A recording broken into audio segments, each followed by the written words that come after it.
You need a pinstripe suit and a hat. Like a cool hat. What are the hats you're allowed to wear now in this age of the internet? There's not very many. Sombreros, of course. Fez? No, Doctor Who. They can't wear fezzes anymore. Wes, you're the kids. What hats can be worn without being fucking... You can't... Your opinion invalidated. You can wear, like, baseball caps and... Baseball caps, sombreros, those little Jewish hats. Baseball cap, you're suddenly a redneck. I don't know why. It depends on like what kind of baseball cap. You can wear a New York Yankees cap. You ain't going to be called a redneck. You're going to be called a prick. You can wear like a baseball cap, or you can wear a snapback, or you can wear a trucker hat. What about Russian hats? Shit, I used to know the name of those. A dead bear.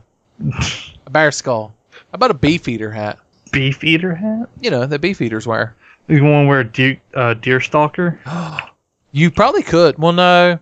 Because that show Sherlock is popular, just like how the fez can't be worn because Doctor Who is popular. I'm sorry, no, I can't allow it. So we got sombrero, baseball cap, depending on what's on it, a Jew hat. What's that called? A yarmulke. Put on your yarmulke. The fucking Adam Sandler. The problem with your sombrero theory is that if you're not, if you're some pasty white guy like us, you're instantly a racist on the internet. God, you took...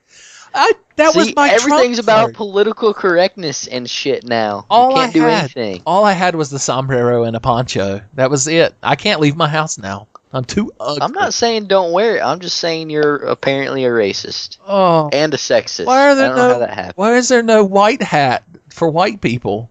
Or is that there is, but now they're all hipsters. Oh, God. What about a tri-point hat? And you can cosplay as Vash the Stampede while you wear it. What? I guess. How about an admiral's hat? No, you get put in the nut house if you wear one of those. Cause you can wear a Greek fisherman hat. Can I wear it? But really only if you're old. What the hell? Or a sailor. Does that look like? Google image search. Top hat? Immediately. Is the top hat lost to the tides of hipsterdom? Not quite yet. What about you can start. What about the big cat in the hat, which I assume has a name, but it's known as the cat in the hat? Isn't that just a striped top hat? It's very long and floppy. You should not be here, Noah. You should not be about. You should not be here when my mother is out. Infinity! Let's do it.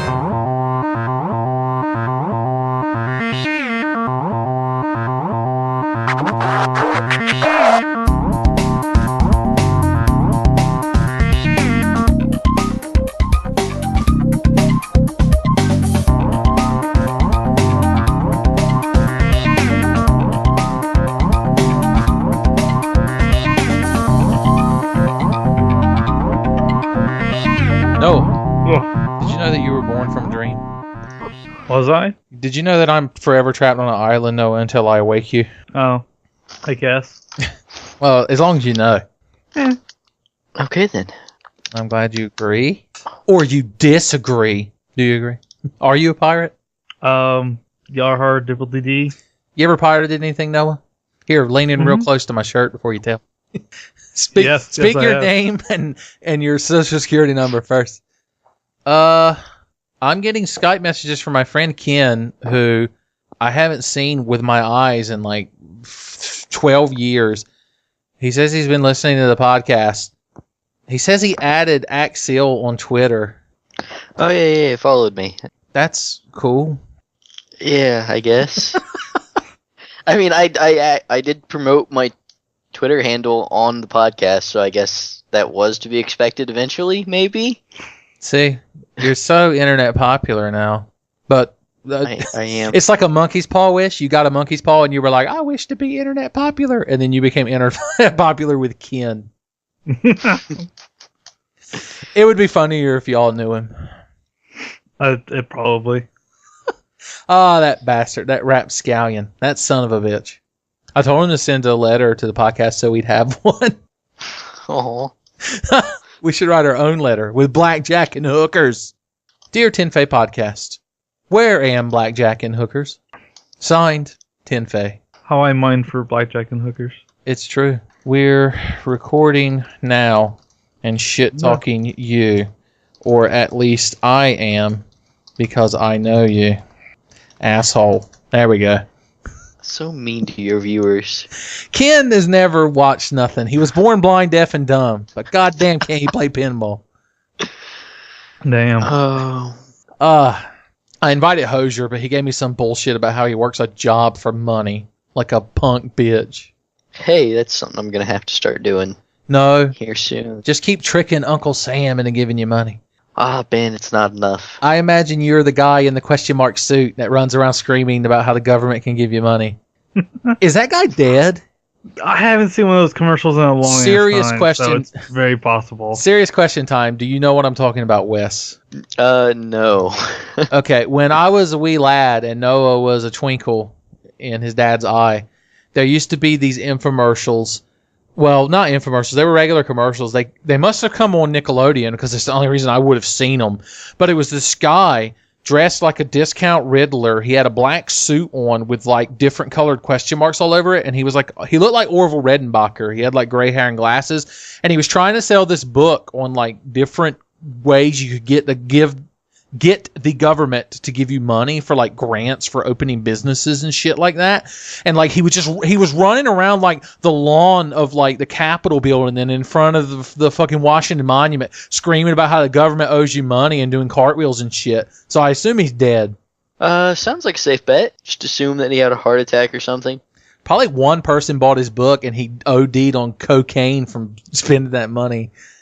Oh, Hosier's typing me a message on Skype. This ought to be good. This ought to be a fucking Pulitzer winner. I wish Steam didn't tell you when someone is typing a message.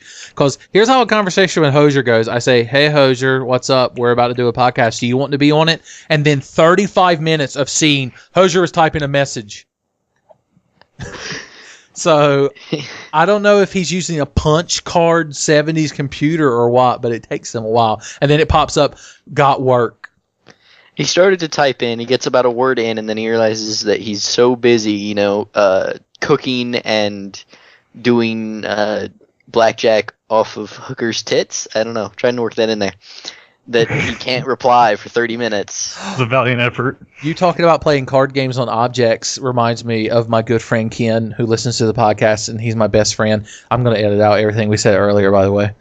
And I was at a LAN. I used to go to LANs. Have you ever been to a LAN?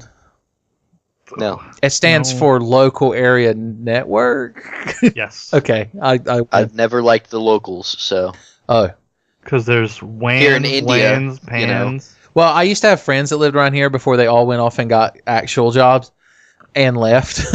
But we would have LANs at this trailer, and we would all bring our computers, and we'd play... What the fuck did we play? I think we played the original Warcraft 3 mod, Defense of the Ancients. You may have heard of it. I don't think it ever took off. But we'd play games like that and Unreal Tournament, just the games that the kids play. And I was at one of these, and we all had our computers there, and I was sitting next to my good friend Chris, who has never been in a Tenfey video. He really needs to be. And he took Ken's computer and completely unhooked it and laid it flat on the table and dealt a bunch of cards onto it in dead silence, like complete stoic facial expression. And he just went, hey, Ben, look. And I turned around, and I mean, completely deadpan. He said, I'm playing solitaire on Ken's computer. And I'm pretty sure I blacked out at that moment because that was some Andy Kaufman shit. What the fuck? Oh, that's brilliant. It's good times. Then Ken's brother smoked a Little Debbie brownie, and I'm not making that up. Did it actually stay lit long enough? I don't know. Kind of burn? I don't know how it happened, but Ken's brother was the kind of guy, he reminded me of Jackass in that he just liked to do crazy shit. Like, I remember I used to be in a class with him at high school, and I remember he would just take a stapler and hit it against his arm and put staples in his arm. I think he might have been on PCP, like my entire sophomore year. But anyway, we were sitting there doing computer shit, and he takes, those Little Debbie brownies that are like super thick and they have the fudge and the nuts on top of them? Right. He puts one of those in his mouth and holds a lighter up to the other end of it and inhales and then pulls it away from his mouth and blows actual smoke out of his mouth. Jesus Christ. I'm pretty sure I was in a David Lynch movie by that point. I remember junior year of high school in Chemistry 2 or Advanced Chemistry or whatever the fuck they wanted to call it. A friend of mine set his arm on fire just in the middle of class. Well, yeah, sometimes you get bored. Brilliant individual, you know? Good times. Eventually, I still, every now and then, like during the holidays, those guys will come back, because sometimes they do, as Stephen King wrote, and they'll have LANs, but like, I don't even take my computer over there because I don't play video games anymore. And I have more fun walking around. When I go over there, it's like a point-and-click adventure game, and I just start interacting with stuff. It becomes a Telltale Games. And I just walk up to people, and I'm like, hey, Ken. And he's like, hey. And I'm like, goodbye. And I'll walk away. Over and over. Let's KenCast. There was one around Christmas this year. Yeah, I may have dreamed it because Garrett was there, and I don't think he's real. I feel like you mentioned it on Twitter or in a video or something. I should have recorded it. I don't know. I had photographic evidence. Oh god, just on a little handy cam. My shitty little handy cam. God bless its heart. It cranked out some gems. Couldn't made OG Harry without it. Oh, back in the days where just pointing a camera at a TV worked. It was the fool's age. It never really worked, but It was the age of exploration. Well, it worked enough for Darkside Phil to become popular, so... popular in air quotes. Well, popular in terms of... He's like Chris Chan. people popular. watch his videos.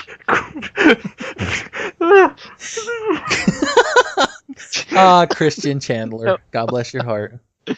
Oh no, your reaction was priceless. Oh god. So, like, while we're talking, I'm just sitting here looking for Godzilla toys because you're jumping on the bandwagon of what's cool.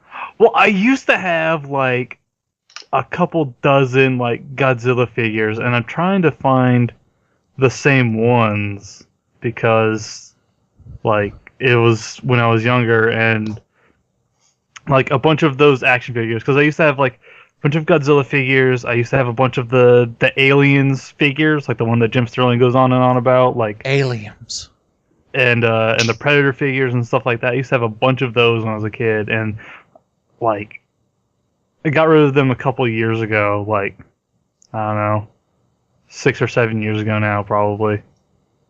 No, probably more than that. Jesus Christ, I'm getting old. So have you seen the new Godzilla? Not yet. I'm probably gonna go this weekend. But can I go with you? Maybe. I want to eat candy. I don't even have to go inside. I'll sit in the car. Candy that you sneak into the movies. I'm going to go to the theater while you're inside seeing the movie, and I'm going to set up a lawn chair outside and stare at the marquee poster while eating candy and just laughing. How long would they let me do that? I don't know. I feel like it would not take long before somebody called the police. What are they going to say? Loitering? Disturbing the not peace? real. They make that Disturbing up. the peace? Oh, are these it? I don't know. It's kind of like them. Anyway, but yeah. So I've been going back and trying to look for the same toys I had, which it's been so long that I don't really remember all of the finer details. So yeah. Huh.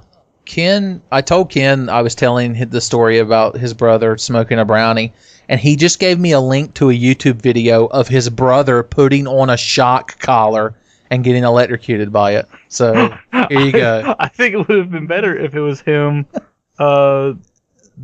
smoking a brownie again. Oh, if it was him smoking a brownie, I'm going to have to leave the only comment. We Also, demand more smoked Little Debbie goods. Also, I realized that I have Skype on my phone, and I need to change that. Do you? Because, like, if you post a link, it'll just start buzzing on my phone, and that's going to bother the shit out of me. Is it going to bother the shit out of you, Jesus? GodzillaToys.wikia.com. Stop making up website. You think I'm lying? Look, there's a Tenfei wiki. All right, I think anything can happen. There is. Oh, why isn't it updated anymore? We need to get on that. Noah, you're in charge of updating the wiki forever. Well, I'm just gonna delete it now. Damn it. You have a page on the wiki, there's nothing on it. Me? Yeah, there's a Noah Carden page. It's empty because you're empty. I am. Does it have that one picture of me that the Masto put on? No, that's surprisingly not in the article. That's how ramshackle the Tenfei wiki is. We're fucking ruined. We're such a sham. We're such a fly-by-night operation. And the worst part is we can't trick people into giving us money so we could take it and run like an 80s song. So, what's everyone I'm sorry, up to this I'm week? getting really distracted by this. No, you're distracted. Wes, what have you been doing this week? Didn't you pass all your classes and graduate summa cum laude? Totally. In 2 years. 4-year degree. Are you shooting for summa cum laude, or are you shooting for the much better magnum cum laude? The only way I'm going to get magnum cum laude is if I show up to graduation with a magnum, in which case I also think I'm going to get prison time. I thought that's what that meant. No, they give you one upon graduation and the license to carry it. Ooh. Is it Albert Wesker? He hands it to you? Oh, God. I would certainly have better grades. He just leans in real close to your ear and he's like, complete global saturation. And you're like, okay, I'm on it. I'll get this patch over here. And then you run and jump on a bush. And he's like, very good. Ouroboros. Oh, God. I miss Wesker. You're talking the most about Resident Evil 5 right now. I miss Wesker so much. God damn him. That He took magnificent 2 missiles bastard. to the face. Can you name a bigger magnificent bastard in video gaming than Albert J. Wesker? I don't think he has a middle initial. I don't want to. I want to remember him as the most magnificent bastard. How about Albert Wesker versus Gary motherfucking Oak? Oh, God. Gary Oak wasn't really all that magnificent. But he'll smell you later. How does Gary get the places ahead of you? Well, in the fucking anime, he had a fucking Cadillac full of bitches. Well, this was a thing at one point. Did he balance them out with a hose? Possibly. I see. I like it. Is that all you did this week, Wes? I haven't really done much. I went to the dentist on Monday. That was a fun trip. Otherwise, I've just kind of been sitting around watching stuff on YouTube, streaming on occasion.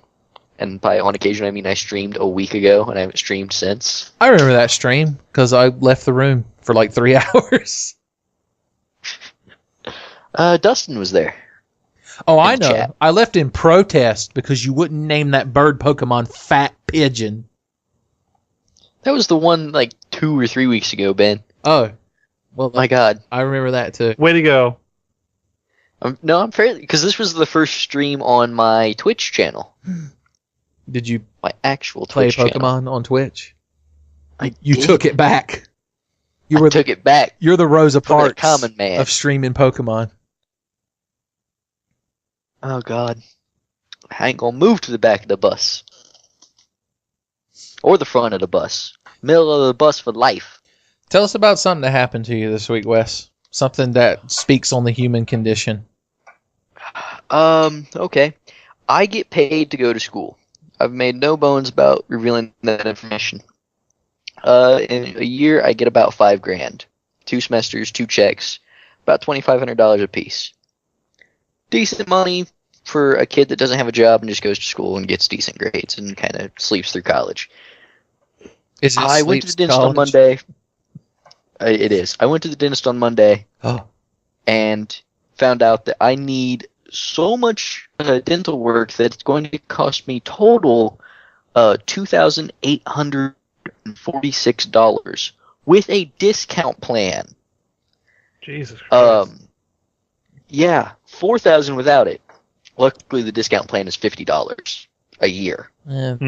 Dentists are a bunch of Snake oil salesman. They don't know. They're a bunch of fucking quacks. That's more money than I have.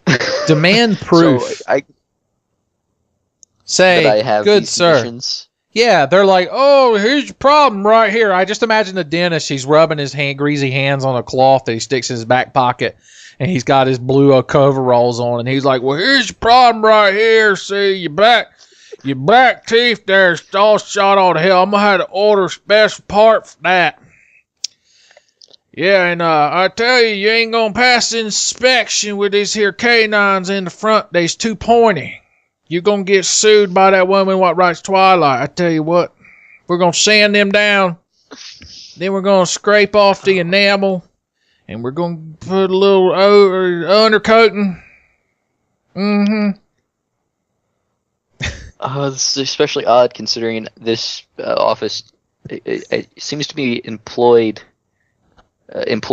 women exclusively. Oh, So I'm just imagining them with this voice coming out of their mouth, and it is the weirdest picture. that's even worse. Because now I know why you owe them so much money. Because the dentist came in and So she was sweet like, and nice, and she was then like, oh, Wesley. they're like, "Oh, you owe let us me- all of your money." Wesley, let me look into your big, strong mouth. And then she leaned over you, straddled you, and then leaned real close to your ear. And she's like, oh, your mouth is so dirty. Mmm. And the next thing you know, you stumble out of there and you're fucking $2,000 in debt. You either went to a garage or a strip club and thought it was a dentist. Well, I didn't see any tits, so I'm gonna have to go with it being a garage. Did you see any ass crack? Because that would work at either. Nope, Man, not even. you didn't get much for your G's. So that's what I'm looking at for my summer, is getting a job so that I can make the rest of the money that I need to have my teeth fixed. How many teeth do you need That's- fixed? I need to have cavities filled, and I haven't been to a dentist in over 6 years. Just get them to pull the teeth out of your head. Yeah, all of the teeth out of my head seems like. Well, shit. Let me tell you a little dental story. Your old Uncle Tenfey went to the dentist and got one up on him. Let's see. Here's how I placed what time period this was. I was playing Final Fantasy 11. Oh God. So this was a long time ago. And I had a slight ache in one of my teeth. And I thought because I had been eating fiddle faddle, which is like Cracker Jack, which I don't assume you know what either of those are. And so I was like, well, must be one of them there corn kernels stuck in my teeth, I tell you what. So I went to the bathroom and I had some of those little floss picks. And I got one. It was the next to last tooth. I'm poking it with my finger. It was the next to last tooth on the bottom left of my mouth. Well, anyway, I got it in there real good, and I felt some resistance. And I was like, well, the PlayStation 3 ain't even been announced, so I can't even make a joke about that. So I thought it was like a kernel or something stuck in my tooth. So I was pulling so hard, and the next thing I know, an entire shard of my tooth just flies off across the bathroom. And I was like, huh. But it didn't hurt. And I was like, that's good. Now I can ignore it. And so like a year later, that tooth that had a giant gap in it started hurting. I didn't know why or how. So I went to the dentist. And the dentist was like, yeah, you see, the dentist is Jeff Goldblum. He was like, oh, yes, the cavity here, yes, it seems decay is eating through your tooth here. And I was like, give it to me straight. And he was like, oh, well, it's so simple. First, we go in and do like a root canal, and we clean all this shit out, and we fill it, we put a crown on it, and you'll walk out of here fucking beautiful. And I was like, okay. And he's like, that's gonna run you about $1,800. And I was like, Jeff Goldblum, not only did your voice change so drastically, but I'm going to faint. And he was like, or we could pull the tooth out of your head. And I was like, how much does that cost? And he was like, $200. And I was like, do it. And he was like, now listen, don't let the pain you're experiencing in your tooth decide this for you. And I was like, that is nowhere near the deciding factor of what I'm going to do right now.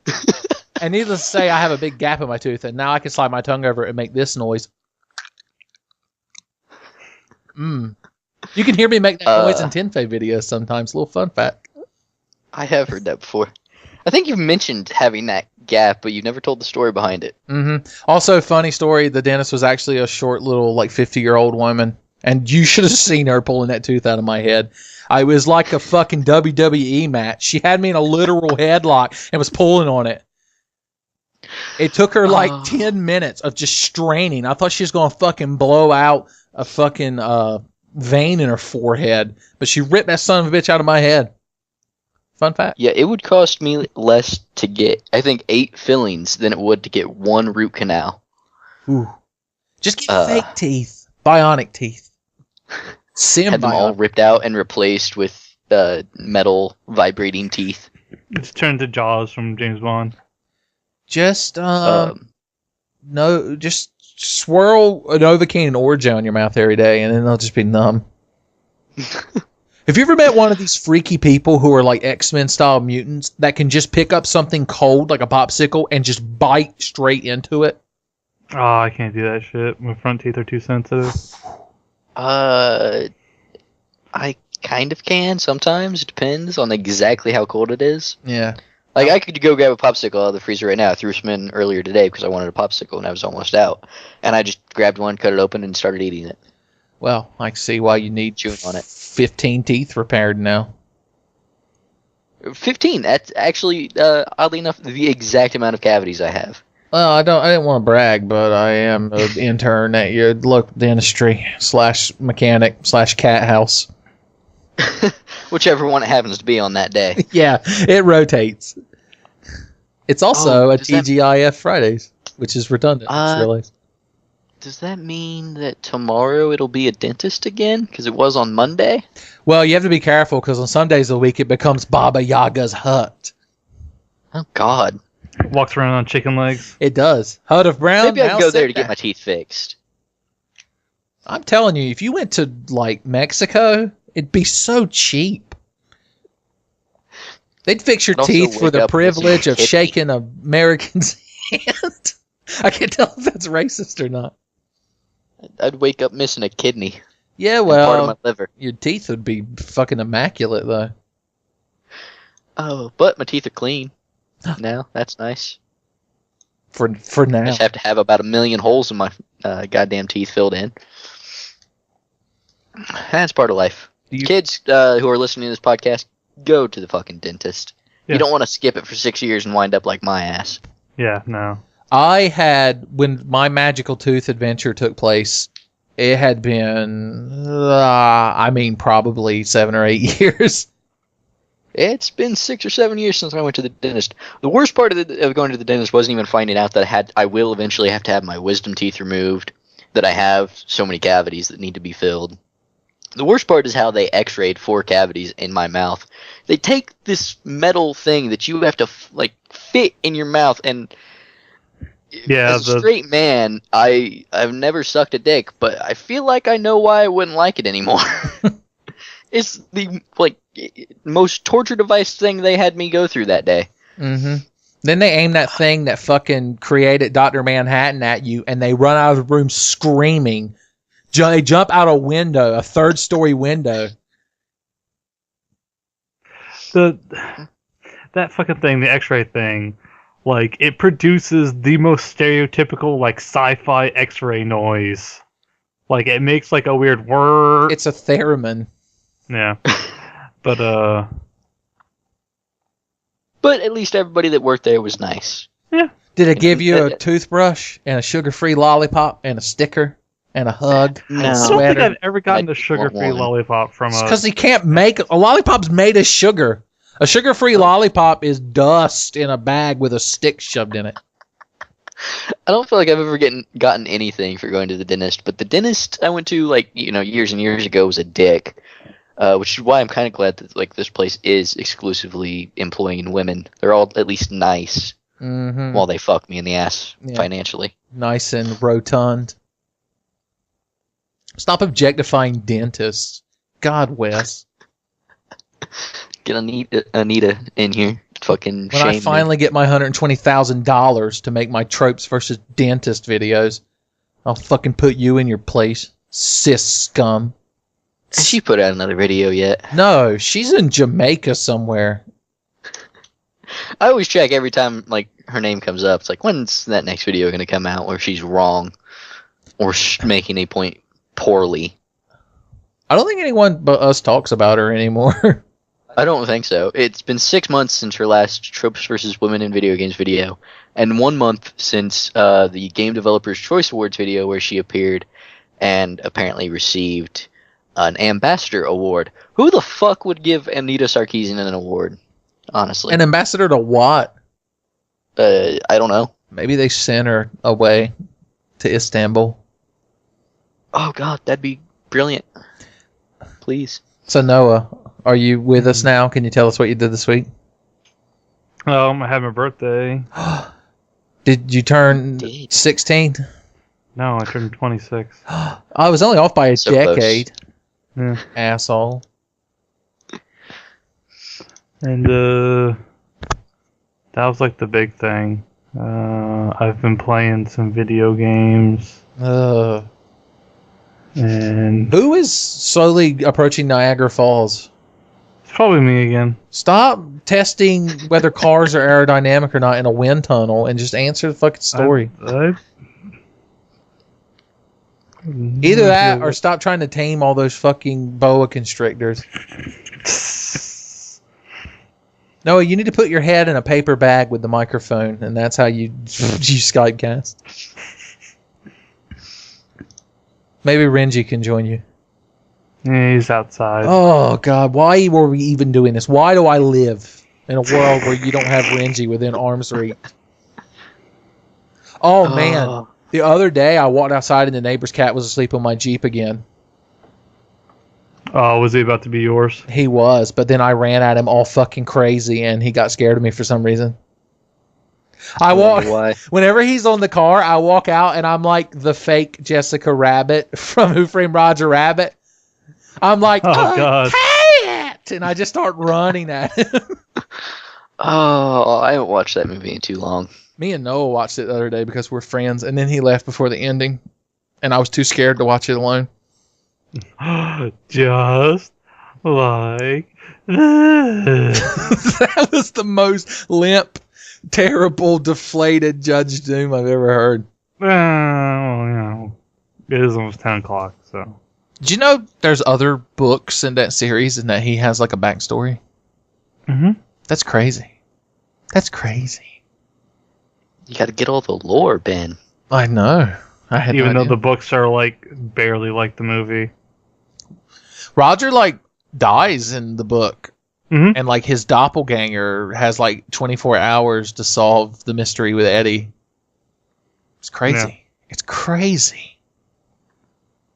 Also, the NES game, which I assume is super canon, is very strange. I played it once. In a fever dream. Maybe. So is that all you did this week, Noah? Was lie about playing video games? Yes. No, I did actually play video games. I was playing a video game like 5 minutes ago.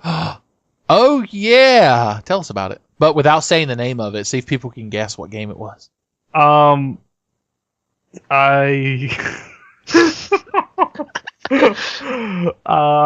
was a warrior who fought shadow beasts with a sword and guns. Warrior of the Shadow Beast. Fine, just give it away. That's the name of the game. Yep. But yeah, I've been playing Shadow Warrior. It's really fun. Did you? And I also got Betrayer and Doom 3 like the week before last. Doom 3? Yeah. What is that hissing in the background, Noah? It might be my computer, the fan. You need to not be near it. Lay in the floor with a blanket over you. I don't think you realize how small my room is. You don't have a floor and a blanket? Are you in a broom closet? Is Hogwarts going to start sending you fucking letters? I just realized you have a sassy stormtrooper as your icon. Mm-hmm. What's his helmet say? Born to Kill, I think. Oh, so he's full metal? Mm-hmm.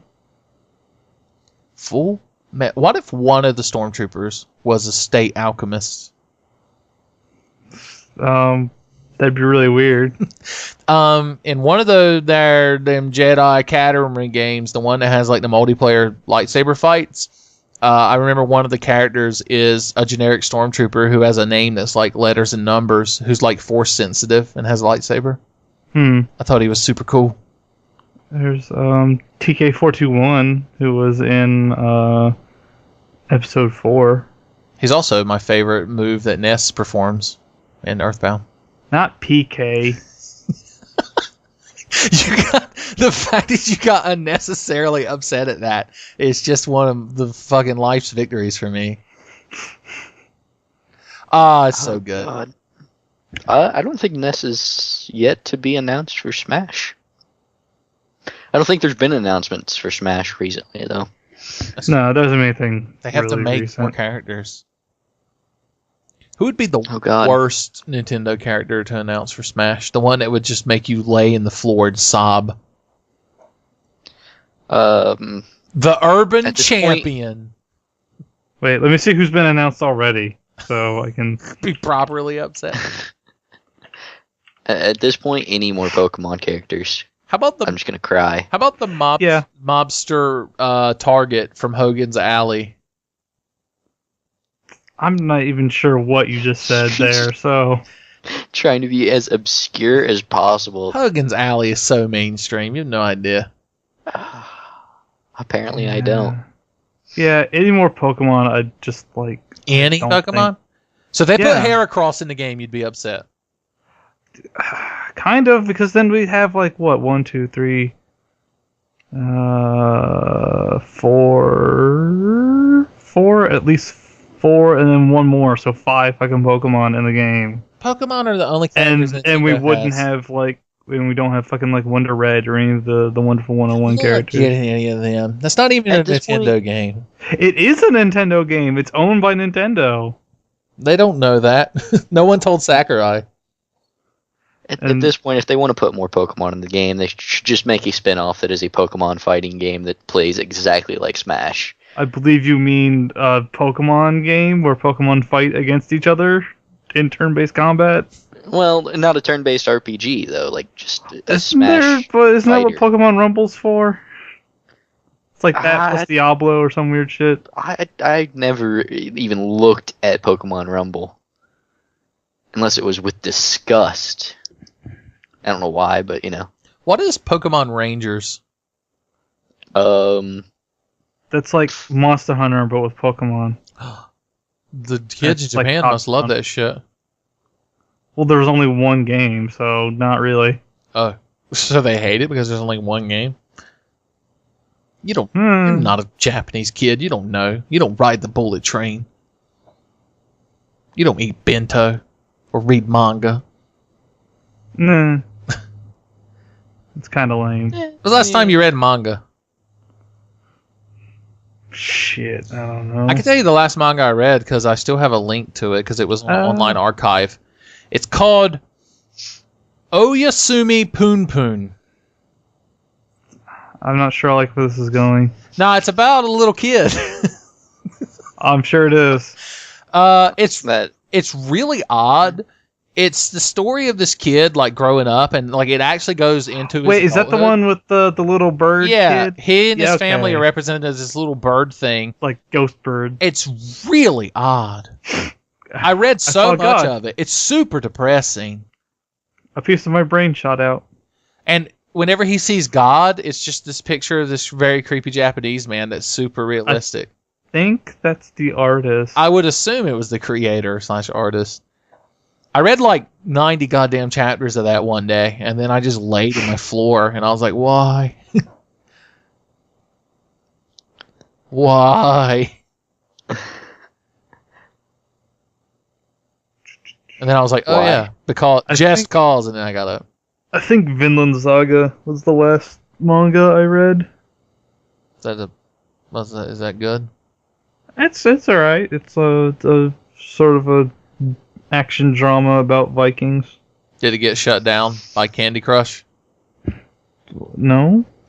But it has saga in the title. That means candy. The Vinland Sagas are an actual thing. Yeah, well, that so doesn't matter. It's the story of how Lief Ericson found Canada. He was like, "Did you guys fucking see this? Has anyone looked out the back window?" They're like, "No, Lief Ericson. The back window is for weak, scrawny men." He's like, "But there is And by Canada." back window, you mean the back of the boat? Like, He's so like, they didn't have "But windows? look, there is a land. It's Canada." Totally called it. Hing-a-dang-a-durg. Do you think the Marines could fight Vikings? Yes. Easily? I mean, without guns.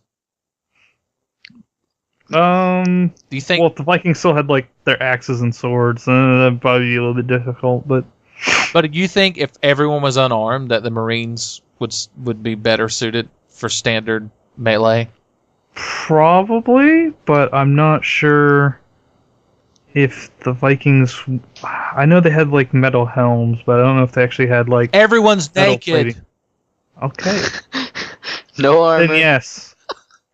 Even though I'm beginning to hate those kind of fucking questions, where would this group win against this group, because it's the most asinine bullshit. But what about that super realistic and detailed and accurate show where they made people fight? Oh my god, where Sun Tzu, a philosopher and tactician, went up against Vlad the Impaler. What? No. Did he? I never watched this show. Me and a friend of mine watched that particular episode because it was like, what the fuck are they doing? What were their final smashes? Like repeating crossbow and like a big ass sword. So they had Link and Zelda's final smashes. I guess. That's unoriginal. So they're clone characters. Yes. Then Theodore Roosevelt showed up. He was a Fox clone. Of course. Of course. Oh, Smash. It's going to save Nintendo. Sure. Yeah, that'll save Nintendo. Wasn't it Nintendo at this point hedging their bets on Mario Kart? Comes out next week, I think? They've said they're going to try and pull out a bunch of like big titles. And so new Super Mario Brothers, Wii U 2, Ouija Town, Waluigi Edition. Oh god. Yeah, so I think like they're probably putting a lot of their weight on like Mario Kart,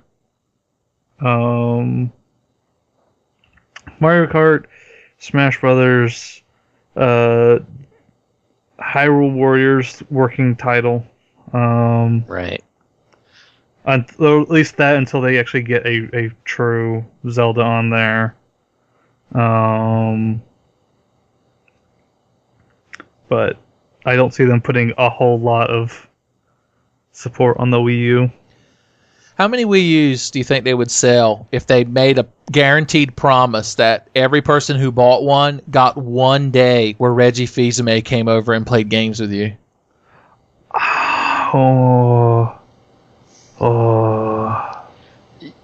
You say that, but it's like, what parents can be like, yeah, I want this guy to come play with my kids? Well, kids don't buy the Wii U. It doesn't play Call of Duty. Actually, it does. Oh. What the fuck? And they can't sell the fucking plays thing? Black Ops 2, but I don't think Ghosts came out on it. I don't but think Ghosts was people kind of terrible. play Ghosts.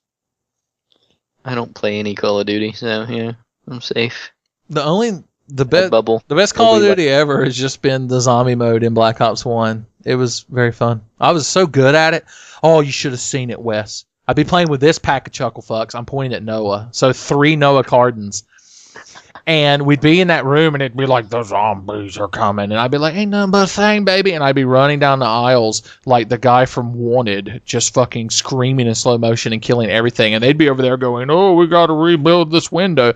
And then I'd be 6 rooms deep with shotgun arms and tank treads for legs going, brr, bleep, bloop, zombie annihilation protocols. And they'd be like, oh, my pistol's out of ammo.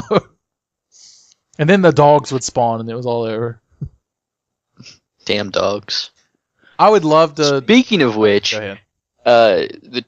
I've been somewhat watching two best friends play Resident Evil 4, and I think in the last video or the one before that, they got to the little hedge maze. Oh god, the hedge maze. So They I can went back open and watched your doors. episode, Ben.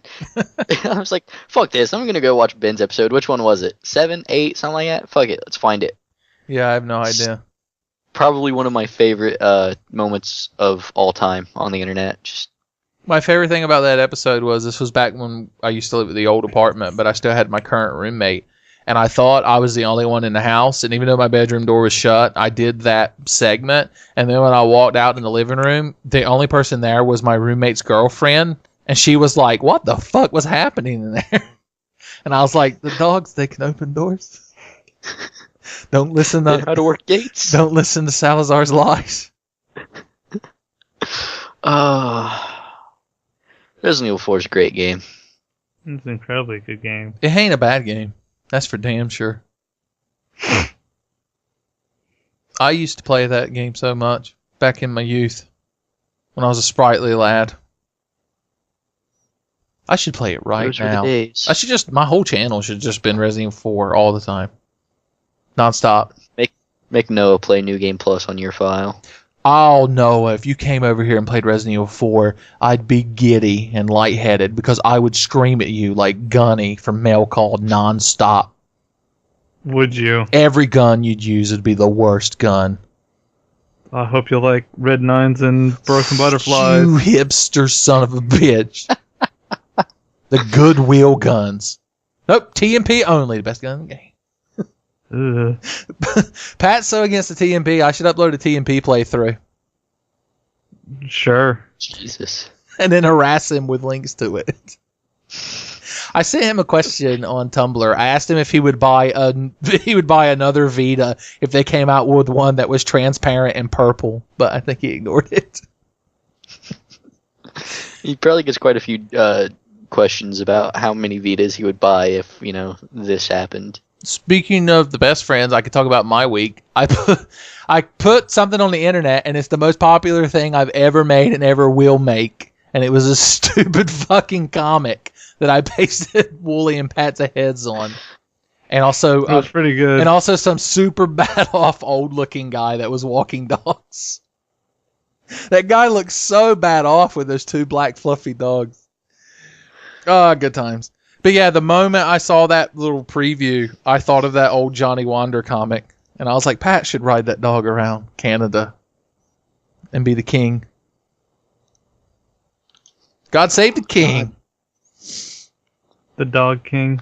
Yes. Yes. Destroyed by the Dog King's infinity leash. His infinity wag. Did you watch the Plagueofgripes thing that went up today? No, I've been playing Shadow Warrior all day. I watched it. Since I got home. It was. I was gonna watch that, and then you're like, let's do a podcast. Hey, let's be friends and actually put content on my channel. And you were like, fuck that square. I have to smoke these cigarettes I rolled up in my sleeve and then skip school. I've got a razor in my shoe. Oh, God. You should get some razor shoes. No. Should I? That's just where you take shoes and then tape razors to them. Oh, that doesn't sound safe. And then you have to ride a razor scooter while talking on a razor phone and cosplaying as a razor of the SWATKATS. Dun, dun, dun, dun, dun, dun. That's an excellent acapella rendition of the SWATKATS theme. Is it? Speaking of acapella, Smooth McGroove did a good video this week. Did he? Yes, I don't remember what it was, but it was good. Last week he did the Chrono Trigger main theme, and it was fucking beautiful, and it moved me to tears. My whole channel should just be Chrono Trigger. I should just take the 5 games I actually like and just play them over and over. Wes, you're a super huge, unnecessarily huge Tenfei fan. If I just did the same game over and over and over again, but I mean, just playing it and talking like normal, would you still watch it every time? It would really depend on the game. I'd like to say yes, but it's like, okay, if you played a game that I don't know or a game that I didn't like, probably not. Romance of the Like I told Three you before. Kingdoms. Oh, Jesus. for NES. It's like if you were like, I'm just going to play Resident Evil 4 for the rest of my life and upload continuous videos of me playing it. Sure, why not? That game, just once you beat it, it just starts over and you have guns. Yeah. You've got guns and you got style and you can kick the ball a mile. I need an action replay for my GameCube because there's a code for that shit that makes it where you keep Leon's jacket the whole game. And if I had that, I would just play it forever. Why did they give you that jacket just to take it away from you? It hurts. So they could make it and you would go and buy it. Nobody has ever bought that jacket. If somebody ordered one, they'd panic because they'd be like, we have to make one. Oh. Well, I don't think it's available for sale anymore, but Shinji Ikami, he's going to be pissed. This is coming out of my paycheck. Also, Shinji Ikari would be pissed too. Of course, you can't really ask me like what kind of videos you should make because I'm the asshole that told you to make Noah play DMC Devil May Cry and you to suffer through Resident Evil 5. Oh, I came so close to being able to play Resident Evil 5, but it fell through at the last second. I'm wheeling and dealing with a certain Tenfei man.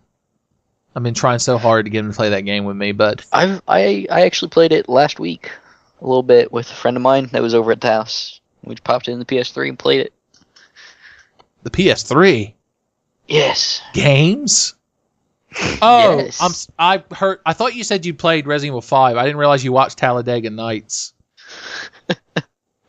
Exactly. What else did I do?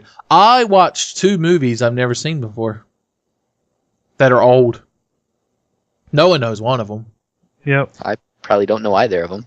So Noah came over. We finished Devil May Cry. There's only one episode left to go up, episode 15. Isn't that sad? It's the end of a fucking era. Because after that, all that's left is Conquer videos. But Oh God. afterwards, we went and got Chinese food, and so to celebrate getting Chinese food, we watched The Big Trouble in Little China. It was a confusing movie.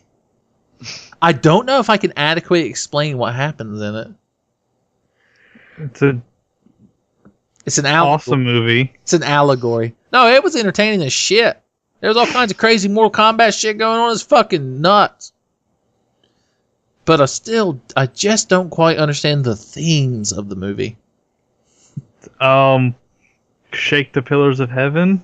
Ah, like Marina Lightyear. Yes, shake, shake. Shake, shake. So I did that. Oh yeah. I don't know. People who follow me on Twitter, the other night I was trying to pick between 2 movies. So I was on Netflix and I went to the section on Netflix that said classic movies. And so side by side in that section was Disney's Robin Hood and Taxi Driver. And so I was like, I'm going to watch one of these. And I've seen Disney's Robin Hood an embarrassing number of times, but I had never actually seen Taxi Driver. And so just on a whim, I sat in the living room by myself and watched Taxi Driver. It's a very strange movie. You ever seen it? Have you seen this? Have you heard about this? I've actually never sat down and watched it front to back. I've seen pretty large portions of it, though. It's so strange to see Robert De Niro, and he's not 900 years old. Yeah, he's really fucking young in that. He gets so many guns in that movie. It's like a Metal Gear. Mm-hmm. Also, I don't know how realistic this is, but he takes a desk drawer apart and builds a thing that makes an arm slide. Yeah, that makes a gun fly out of his sleeve. That's pretty much how Teeny. you have to make them. Like, they don't sell fucking arm slides. At least, not as far as I know. I would just stick. So to make one, you have to just build it out of a sliding thing from a drawer. I would just wear a big baggy sleeve jacket, and I would have an old timey slingshot taped to my right arm, and in that I would have a Derringer pistol. And then when I was like, "Think fast, motherfucker," and then I really awkwardly tuck my left arm in the sleeve so it's inside the jacket. I'm doing this in real time as I'm describing it, and reach across my own chest. And then reach up my right sleeve and pull the slingshot back and let it go. And then the Derringer flies a few feet out of my sleeve and lands on the floor. I couldn't follow that. Try it yourself. I was sitting here trying to figure out exactly what you meant, and I'm like, what the fuck is he talking about? Take your shirt. Is your shirt loose enough for this? Yeah, slip your take left your arm right into the shirt. arm and hold your left sleeve, and then pull your left arm into the shirt. All right, are you with me? Right, and then now rub your chest. Get the. All right, no, I get what you meant. It was the first part. I was like, wait a minute, because you said you took a left arm up your right sleeve. I thought, and I was like, wait a minute, hold on, you're backwards. That's another secret. Hit yourself in the shoulder. That's how I get my secret butterfly knife out. And then I throw it unfurled. Like, I don't even take the knife part out. I just throw it out. I am full of deadly weapons that I use incorrectly. I should tell you about my shotgun pants. Oh, God. You blow your own fucking toes off. That's the best case scenario. So what else did you watch? That was there, Ben? Those are the two movies. I watched Big Trouble in Little China with you, and I watched Taxi Driver by myself. But what else did you watch? I know you just finished watching something recently. Can I have a hint? It begins with a J. Oh yeah, I watched Jerry Seinfeld. No, I watched. I think I'm caught up on JoJo's Bizarre Adventure, Stardust Crusaders. New episode comes out like tomorrow or the day after. Well, I can't watch the freemium Little Crown ones, so I don't know what happened. Oh yeah, he beat Skyvy Crambo or something with the shining fingers. Noah, why is this season called Stardust Crusaders? Well, it's because every part has a title. I've probably said it. That's the best. I've probably said it before, but that's the best justification for anything. Well, the first part is JoJo's Bizarre Adventure: Phantom Blood. Second part is JoJo's Bizarre Adventure: Battle Tendency. I can get Phantom Blood because it has to do with like the blood and the mask and creating Dio. And the second one, Battle Tendency, is like Joseph. He gets so fired up and enraged, and he just starts fighting, and so that's his battle tendency. So let's roll this into the third season.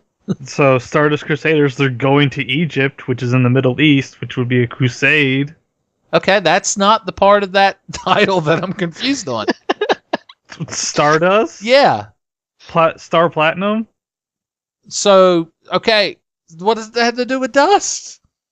Well, you know, Star Crusade doesn't sound quite as good. Is the final episode his stand playing Dust in Elysian Tale? No. Oh.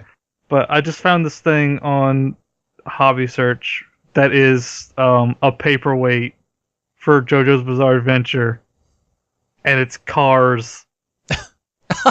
it's the cars at the very end where he just stops thinking.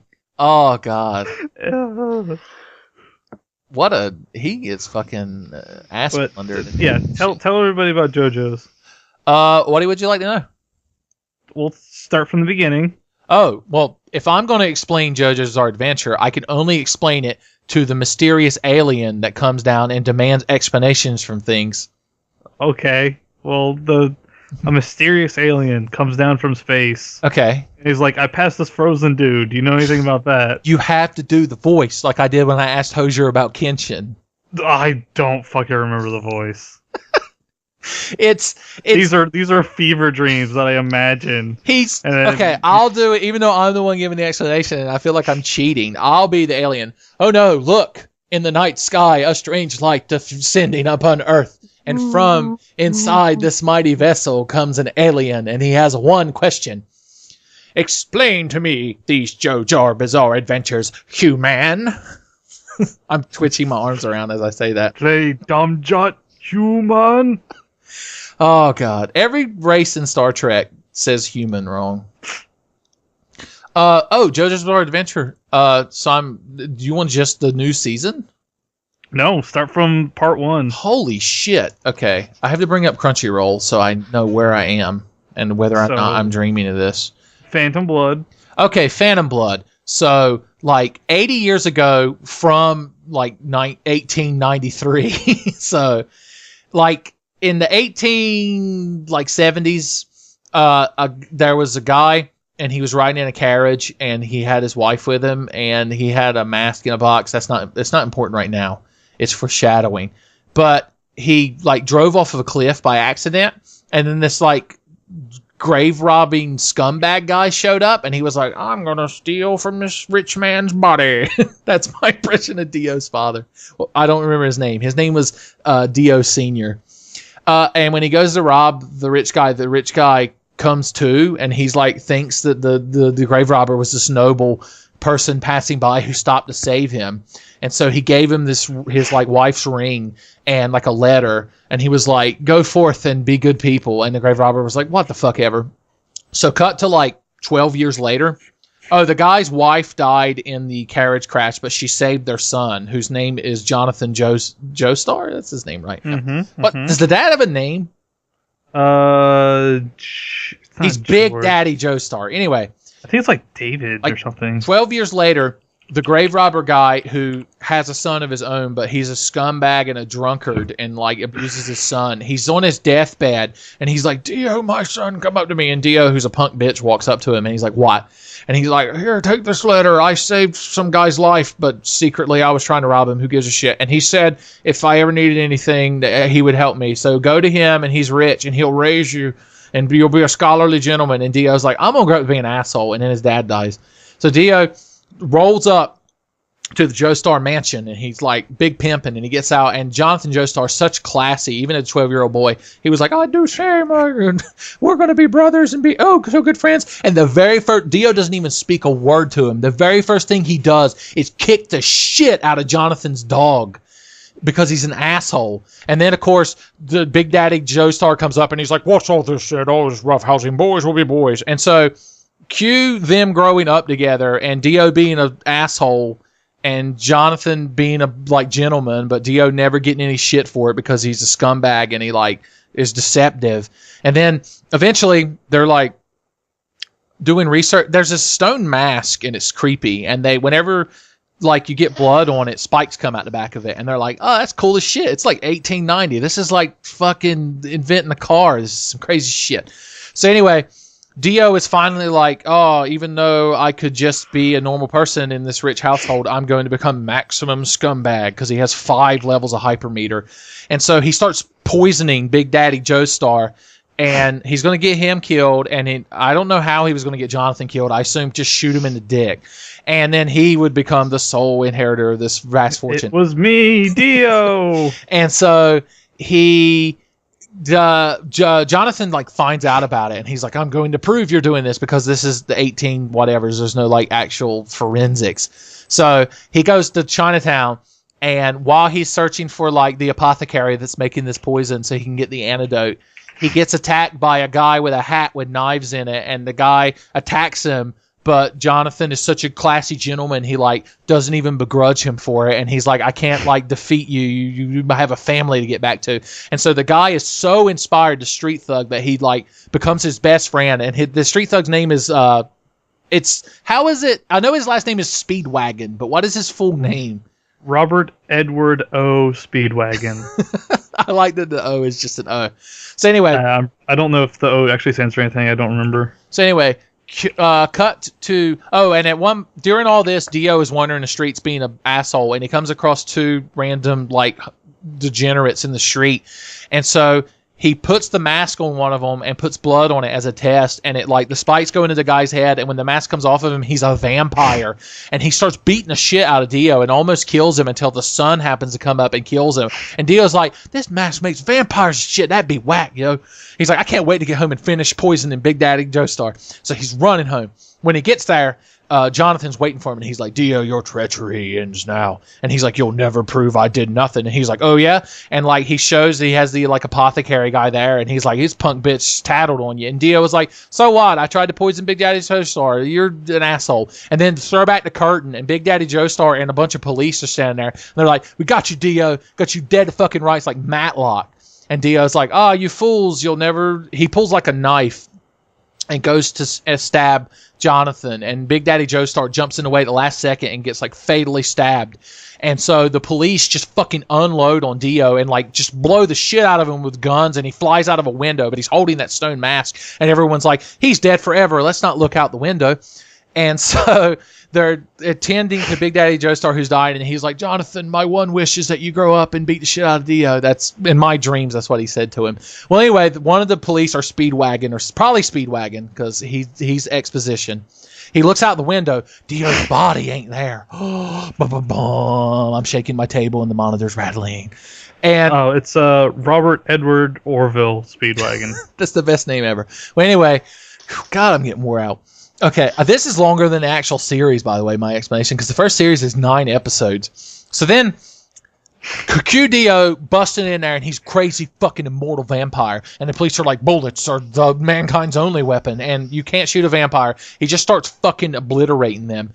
And so Jonathan is like, Speedwagon, get out of here because your name's cool. And Speedwagon's like, even I, Speedwagon, been running away. And he runs away. I don't remember exactly how the scenes go. And then, like, Jonathan sets the mansion on fire, and he's like, Dio, if I have to die, I'm taking you fucking with me. And they're like fighting up like a chimney and like having all this crazy shit. And then Dio throws Jonathan off down the chimney into a inferno, and Dio's like, haha, you'll die now. And then Jonathan somehow, he falls for 45 minutes, but he's only fell 2 feet. He takes his belt off and wraps it around Dio's leg and pulls Dio down with him. And like, I don't even remember how Jonathan doesn't die during this scene, but Dio falls on like a knight like armor with a spear and is impaled on it and burned to a crisp.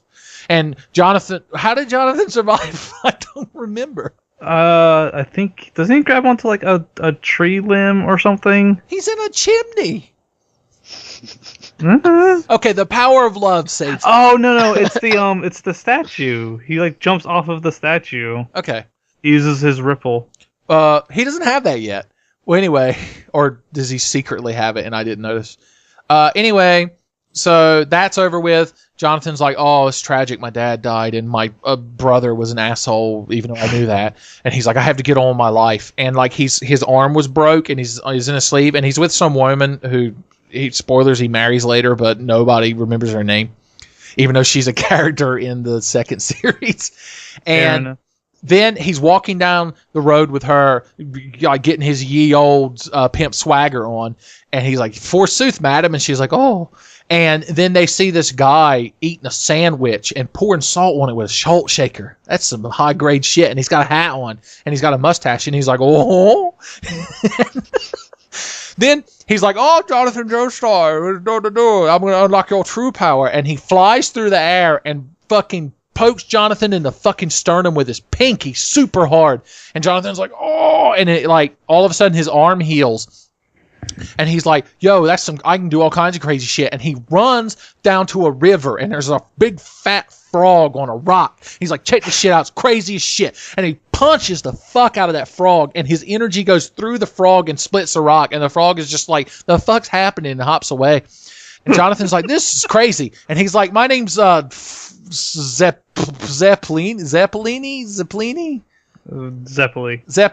I don't remember his first name. William. Oh, of course, William Zeppeli. Why wouldn't that be his name? And he's like, I'm going to teach you the power of Hamon, which I guess means ripple.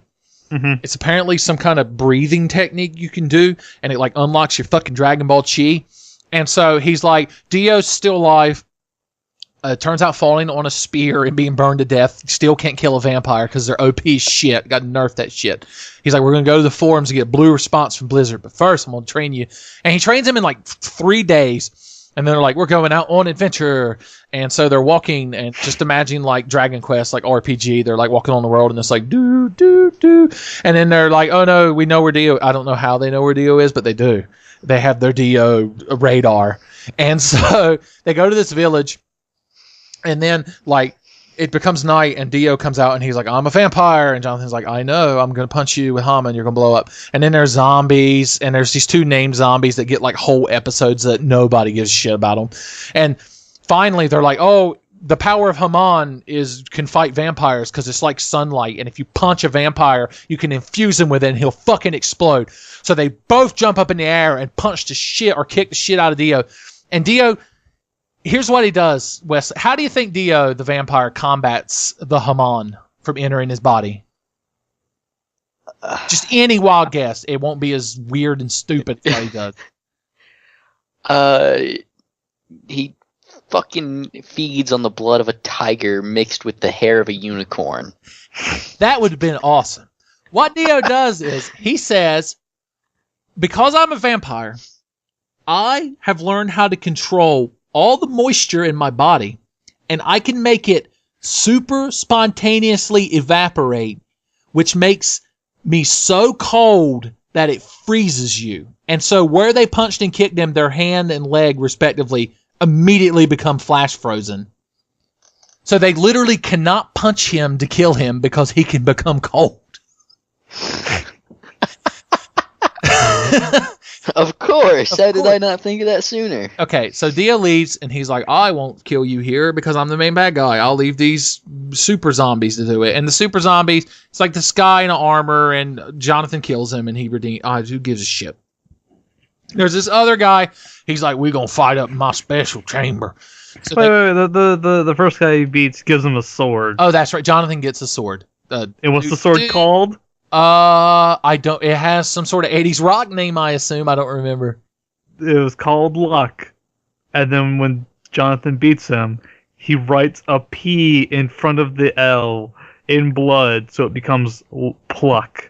So it's Luck and Pluck. And it's a sword that he can use his fucking hamon through. Yes, that happens. Anyway, so they go to fight the other guy. He's this big fat fucker, and he's like, I'm gonna get you, boy. So they go into the chamber, and they both have chain collars around their necks.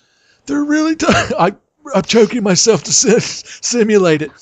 So they're in this room, and they have collars on with a chain that loops through the ceiling to each other. So like it pulls taut when one of them goes near the other. And they're like, okay, we're going to fight. Well, Jonathan's getting his punk bitch ass just fucking wrecked. Well, anyway, Speedwagon and Zeppeli get into the room. There's this little orphan boy they brought with them. Nobody gives a shit about him. Anyway, he manages to crawl into the room because they're locked out and gets the door open for them. And they come in, and then Zeppeli's like, I will defeat you with my most powerful hamon, and jumps in the air, and he's like, hoo, hoo. And then the big fat guy fucking flails a chain at him and wraps it around him and just pulls it tight and like severs his fucking torso and one of his arms from his body. Holy shit. And then, I don't remember what happens to the big guy. I think Jonathan just punches him to death. Well, first Zeppeli's like, I must give you my final power up like Zero in the Mega Man X. And so he gives like the last of his energy to Jonathan, and then he becomes an old husk gray man because he's like aged slower because and he just dies. And Jonathan's like, I'm gonna rock you like a hurricane, and he punches Fat Man. Fat Man's like, no, and explodes. It's at this point that you see Zeppeli had a flashback, and the guy that taught him Hamon's name was Tom Petty. I thought that was amazing. Mm-hmm. Okay, anyway, so now they're like, oh, Dio, it's on now. We're extra mad. And who would have ever known Dio could be such a dick? They had no idea the threshold of his dick, too. So then they meet up with Zeppeli's crew who have showed up out of nowhere. I don't even remember who they are. There's like a guy with long hair. He comes back later. Spoilers, he's an asshole. There's another guy that has his fighting style is based on doing the splits, and he's always surprised when he gets hit in the dick. And is it just the two of them?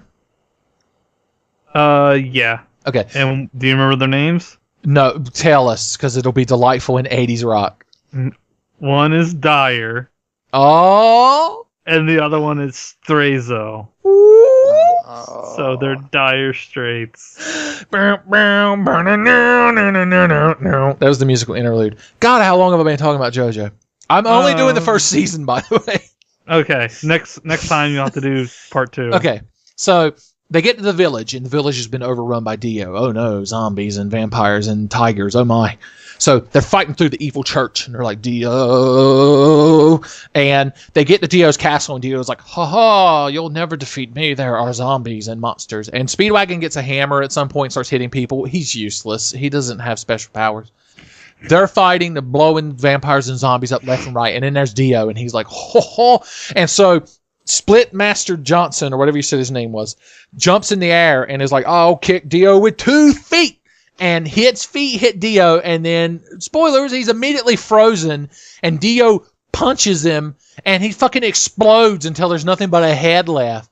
And the head like lands in a potted plant that has roses growing in it, and with the last of his strength, he spits a Haman-infused rose out of his mouth and hits Dio in the eye with it. Fucking badass, son. That's how every man ought to go out. That is no shit exactly what happens. So then Jonathan's like, I'll fight Dio. And he's like, haha, I can fight you with my sword that has a stupid name. He's like, I can infuse it with Haman for some reason. So he runs up to Dio and he's like, oh, and he slices him down the fucking middle. So Dio is like the T-1000 when he gets shot with a grenade at the end of that movie. And Dio's like, oh, but before he can cut him all the way in half, Dio manages to freeze the sword all the way up to Jonathan's hand, and so he can't get his Haman through it. And Dio's like, oh, ho, ho, ho, and like pulls his head back together. But what he didn't realize was Jonathan cut him while he was standing in front of a brazier. Is that how you say that? Like a torch bowl. And so the end of the sword is getting hot and like manages to melt it, and then he fucking slices shit out of Dio. But then the last second, Dio could shoot fucking lasers out of his eyes, and he waited till now and like shoots them at Jonathan and almost kills him. It's pure concentrated evil Hamon. And so his head flies off the castle, and they're like, oh, Dio's head flew off a castle. He's dead forever. It's all the proof we need. And then they skip down the fucking yellow brick road, and they're like, everybody wins, everyone's happy. So then cut to some time later, and Jonathan is married. What's her name? Does she have a name? Erina. Yeah, that's right, Erina. It's a AC/DC song. Anyway, he's married her, and apparently he's knocked her up. And, well, she's not, like, showing that she's pregnant, but spoilers, you find out later she is. And they're like, we're going on a boat to the New World. I assume they're going to the New World. Where else would they have? Oh, by the way, Jonathan Joestar is British. All this takes place in, like, England. Well, they're like, haha, we're going on a boat. And Speedwagon's like, even I, Speedwagon, tear up when people go on trips. That I don't think that actually happens. So they're on the boat. And then all of a sudden, like Jonathan, something happens and he goes down into the bowels of the boat. And in a little glass like Futurama jar is Dio's fucking head. And he's still alive. And he's like, it was me, Jonathan. It was me all along. And it turns out the Chinese apothecary guy from way back 900 episodes before found Dio's head at the bottom of a cliff. And Dio is like, I got him to bring me here because I'm going to kill you and tear your head off and fuse with your body. And then your body will become my new body and I'll be immortal forever. And Jonathan's like, you're not going to do that. You're a head. I will kick you to death. And Dio's like, oh, I can do this, remember? And fucking eye lasers into the chest. And Jonathan's like, no. And so Dio's like, haha, I win, because he has like tendrils coming out of his neck that lets his head crawl around like a creepy octopus. And Jonathan's like, no. And then he's, with the last of his Haman, he like punches the Chinese apothecary guy because he's like dead now, and makes his body walk over to the steam engine. I'm doing like orangutan arm motions while I'm saying this. Like shuffle over and grab the main drive shaft of the steam engine and hold it into place so the boiler starts overheating and it's going to make the boat explode. And so his wife runs down and she's like, oh, Jonathan, whatever shall I do? Wherever shall I go? And he's like, frankly, my dear, I don't give a shit. And he's like, you have to leave and flee and live. And so she's like leaving him to die in a burning boat, watery grave. And she sees a baby that a dead woman, I guess that Dio killed, is laying there. And so she grabs the baby and like, I was going to say they get in a lifeboat, but I think they get into Dio's coffin that can float. It's really weird because at the end of part 1, it shows her getting into Dio's coffin and her like escaping on that. But at the beginning of part 3, yeah, spoilers. They pull up his coffin. Maybe she was in. They did specify it had 2 compartments, so maybe he was in it and she got rescued out of it and then it just sank. Who knows? That's probably the easiest way to explain it. Well, anyway, so she escapes. Jonathan dies in the boat. And it sinks into the ocean, and Dio's dead forever. We'll never see him again.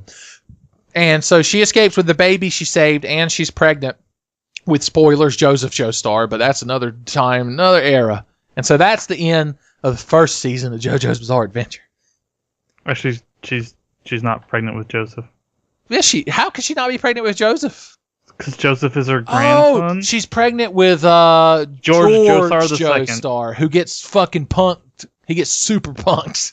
We won't talk about that right now. He's actually George Joestar II because Jonathan's dad is George I. Is it spelled with Jorge? No, it's spelled like regular George, but the way it's said, it sounds like George. Joji. Gee, George. But I can't say Sylvester George. But yeah, so there you go. And the second season of JoJo is really good. The first season's all right. So anyone listening to this who wanted to get into JoJo, you can go to Crunchyroll right now and just click on episode 10 because you know everything that happens before that. Good As time. told by Tenfei. Yes. God, how long did that take? I feel like it was a way. Like 20 minutes. I'm fucking wore out. Oh, yeah, man. that was You what I should be. did this week. No, I actually did something before Noah fucking tricked me and corralled me into this. Corralled me into providing actual entertaining content, something I'm strongly against. Good job, human. Human, I will obtain a Crunchyroll subscription. I became a Nintendo 3DS necromancer this week. Because Did you actually play something on your 3DS? I did. I was sitting in the living room and I had walked out there with my 3DS. And so I just started putting games in it and playing them for short bursts. So I started playing Bravely Default again and I unlocked Valkyrie, which is their too cool for school name for Dragoon. So that's how far I am in that game. Then I put Animal Crossing in it. Oh God, I don't think I could Jesus. do it. Such a strange place. My character walked out of the house. The mailbox shook angrily. Petey the Pelican was standing there. He was like, check your mail, you dumb shit. That reminds me of a funny story where our mail carrier thought me and my roommate were dead because we didn't check our mail for like a month and she couldn't fit anymore in the mailbox. Way to go. In our defense, all we get is junk mail. Because we pay bills online because it's the year of our Lord 2014. Anyway, so I put Animal Crossing in there. Weeds everywhere. Desolation. It was a nightmare. My neighbors were like, who are you? And like, didn't you die? One of them came up to me. It was a pig named Chops. And he said he was moving. And I was like, good. I don't even remember. Some squirrel moved in. I don't need know to her check name. and see because I have two squirrel neighbors that are both actually pretty cool, and I don't want them to move. But It's too late. I can't touch that. I'm going to game. visit your town and steal them. Shit. What else happened? Oh, here's how useless the fucking town is. The day before I stopped playing for 9 months. I know it was 9 months because all the villagers were like, it's been 9 cocksucking months. I started the project to get the cafe, which takes like 300,000 bales. And because I wasn't paying money on it, everyone else was. It only had like 18,000 bales put on it. I'm like, what do you crowd spend your money on? But then again, the villagers probably don't have money because they don't spend all day fucking OCD picking fruit and catching super beetles. They're not like a friggin' orchard farmer. Did that, went into Sable Mabel shot, supermarket sweep that, went into Kicks. I just go into those stores and absorb all the stuff into my body. So I got my town kind of in order. I dug up all the weeds. I win Mayor of the Year. I should probably go on at midnight or something and see if that ghost shows up and have him do all my weeds for me. I think you can actually hire the little sloth guy if you have the florist shop to do it for you if you have a lot of weeds. Oh yeah, that's right. I did that, and then I put Pokemon X into the 3DS. Oh, Jesus. So I put that on, I turned it on. My character was standing in some building, and there was a receptionist, and I talked to her, and they were like, Professor Fucktree wants to see you upstairs. And I was like, okay. So I ride the elevator up. There's no stairs in the building, by the way. Clear safety violation. And I get there, and Professor Rico Suave, or whatever his name is, with his long flowing black hair, comes in. And he's like, oh, you were collecting some Pokemon, yes? I'm like, yes. I was like, you told me to. And he's like, oh, we shall have the Pokemon battle. And so he fights you with the 3 Kanto starters, and they're level 10, and I fucking destroyed them. And then he gave me one of them. I picked Squirtle because I have Braxian. And then 7 kids came in. And I was like, I forgot. You have 9 rivals in this game. And then I walked outside of his building and into the Pokemon Center and saved and quit. I was going to save in the street, and then I remember I think there's a game-destroying bug if you save in the street of that city. I don't remember. I don't know if they ever fixed that. I don't think I ever had a problem with it. But I also don't remember if I ever saved in the fucking street like an asshole. Damn. If you don't save in the Pokemon Center, is that it? Do you lose? No, you can save anywhere, just not in the fucking road, you dick. Well, no one drives a car in Pokemon. There's one car in Pokemon, and it's parked by the SS Anne, and Mew is under it. And it's being driven by Hoot Hoot. There's cars in Black and White, I think. Well, you couldn't prove that because 'cause it's nobody America. played Black and White. That's true enough. Anybody who played Black and White erased it from their memories or killed themselves out of depression. So I assume I'm like... I know, because I erased it out of my memory. I assume I'm like 80% through the game now, if that's the point I'm at, right? Totally. There's like 3 badges in this one, I assume. Not even, there's 2. You're like almost there. See, I win. Describe the gym leaders in this game to me, Wes. Oh god, I don't remember them off the top of my head. I only remember I fought one that was a spy. The first one is a photographer woman. And she uses bug types, and she's really, really easy to beat. The second one, now I'm looking them up to cheat, 'cause fuck you. The second one is a rock type gym leader, and he uses the 2 fossil Pokemon from this game, which is kind of cool, you know? Like, if you're gonna use 2 Pokemon and they're rock types, use the fossil fucking Pokemon. Is it Omni Snar and Obuto? It's Amora and Tyra, and Tyra is fucking awesome. Is it It's a a dinosaur? rock dragon type, and yes, it's the dinosaur that evolves into like a short little T-Rex thing. Like a little Danny That wants to DeVito eat T-Rex? Exactly.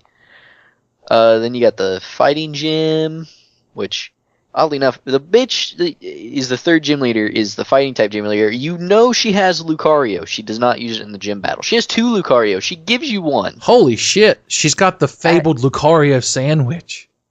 Because she battles you with Mega Evolutions after you beat her in the gym, I think. I think it's after, not before.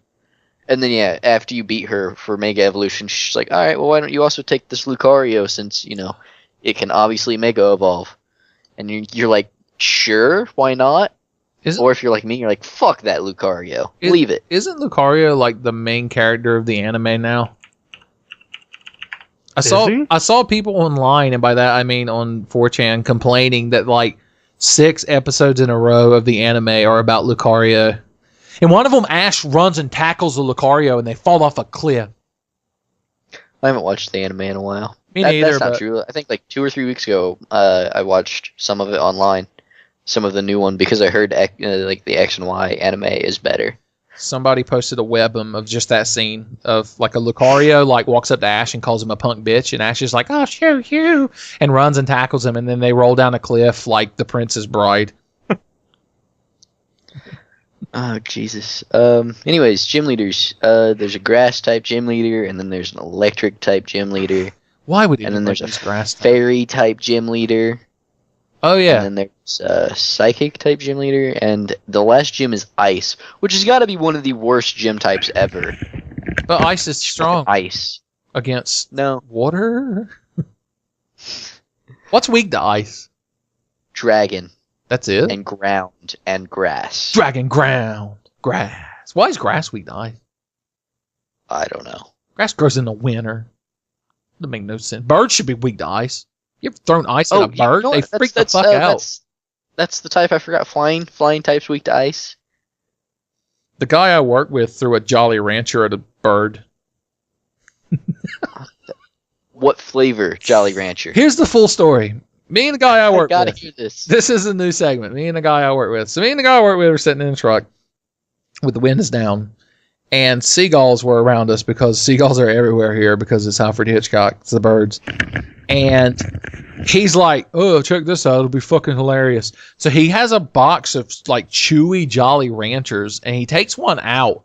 And I'm like, "Don't throw candy at a seagull." And he goes, "It's not candy. It's a Jolly Rancher." And I almost passed out when he said that, but I managed to hold on. And I was like, "What do you mean that's not candy?" And he said, "They're not hard." And then he threw one at the seagull. It hit the seagull. The seagull looked at it and then just like walked away. It didn't even try to eat it. I was like, even the birds don't want them. That's depressing. That's my life. Speaking of birds and coming off Pokemon, the only Pokemon that's worth talking about from X and Y, the only new Pokemon that's worth talking about that isn't a fucking T-Rex, is the one that is literally a flying Mexican luchador bird. Halucha. Halucha, and it's fucking amazing. Is it like that weird sombrero Pokemon, but with wings? Yes, Cabby and it does Colas wrestling or whatever. moves. All of its moves are German suplexes and... It's a fighting bird? Yeah, it's a fighting flying type. How does it have fists? Yeah. It has like weird bird hands. Yeah, it has like Falco? Kinda. It's the weirdest thing ever. You gotta see it. You gotta see it for yourself, Ben. What if they just made Falco a Pokemon? He's a legendary. It's like Wes sends out Falco, and he's like, I prefer the air. Piece of cake. The only interesting thing about this Pokemon actually is that it exclusively gets one move that is the first move to ever be two different types as an attack. It is both a fighting and flying type attack, which I imagine took a ton of pain in the ass coding and shit. Does it do anything after the special physical split, which is some mythological event I hear you talk about all the time, and I don't know what it means? Well, you see, Ben, the physical special split, back in the old days, moves were physical or special, so they scaled off your regular attack or special attack based on just type. So waterfall, even though you're hitting the opponent with a waterfall, however that fucking works, is now physical, but it used to be special. And that it just changed shit about moves and made Pokemon useful. Is it like when they invented colored television? And things became good and glorious, yes. Is that why you hate every Pokemon? Because all of the games I can play and record aren't DS games, so they don't have the physical special split. Exactly. You should just record your DS. You'll hear me talk the most shit about Gyarados, but then, I get a Gyarados in like Diamond or Pearl or something, I'll fucking use it. Hell yeah. What about Platinum? Dragon Dancing fucking Waterfall. What's that creepy giant Gyarados. centipede from Platinum?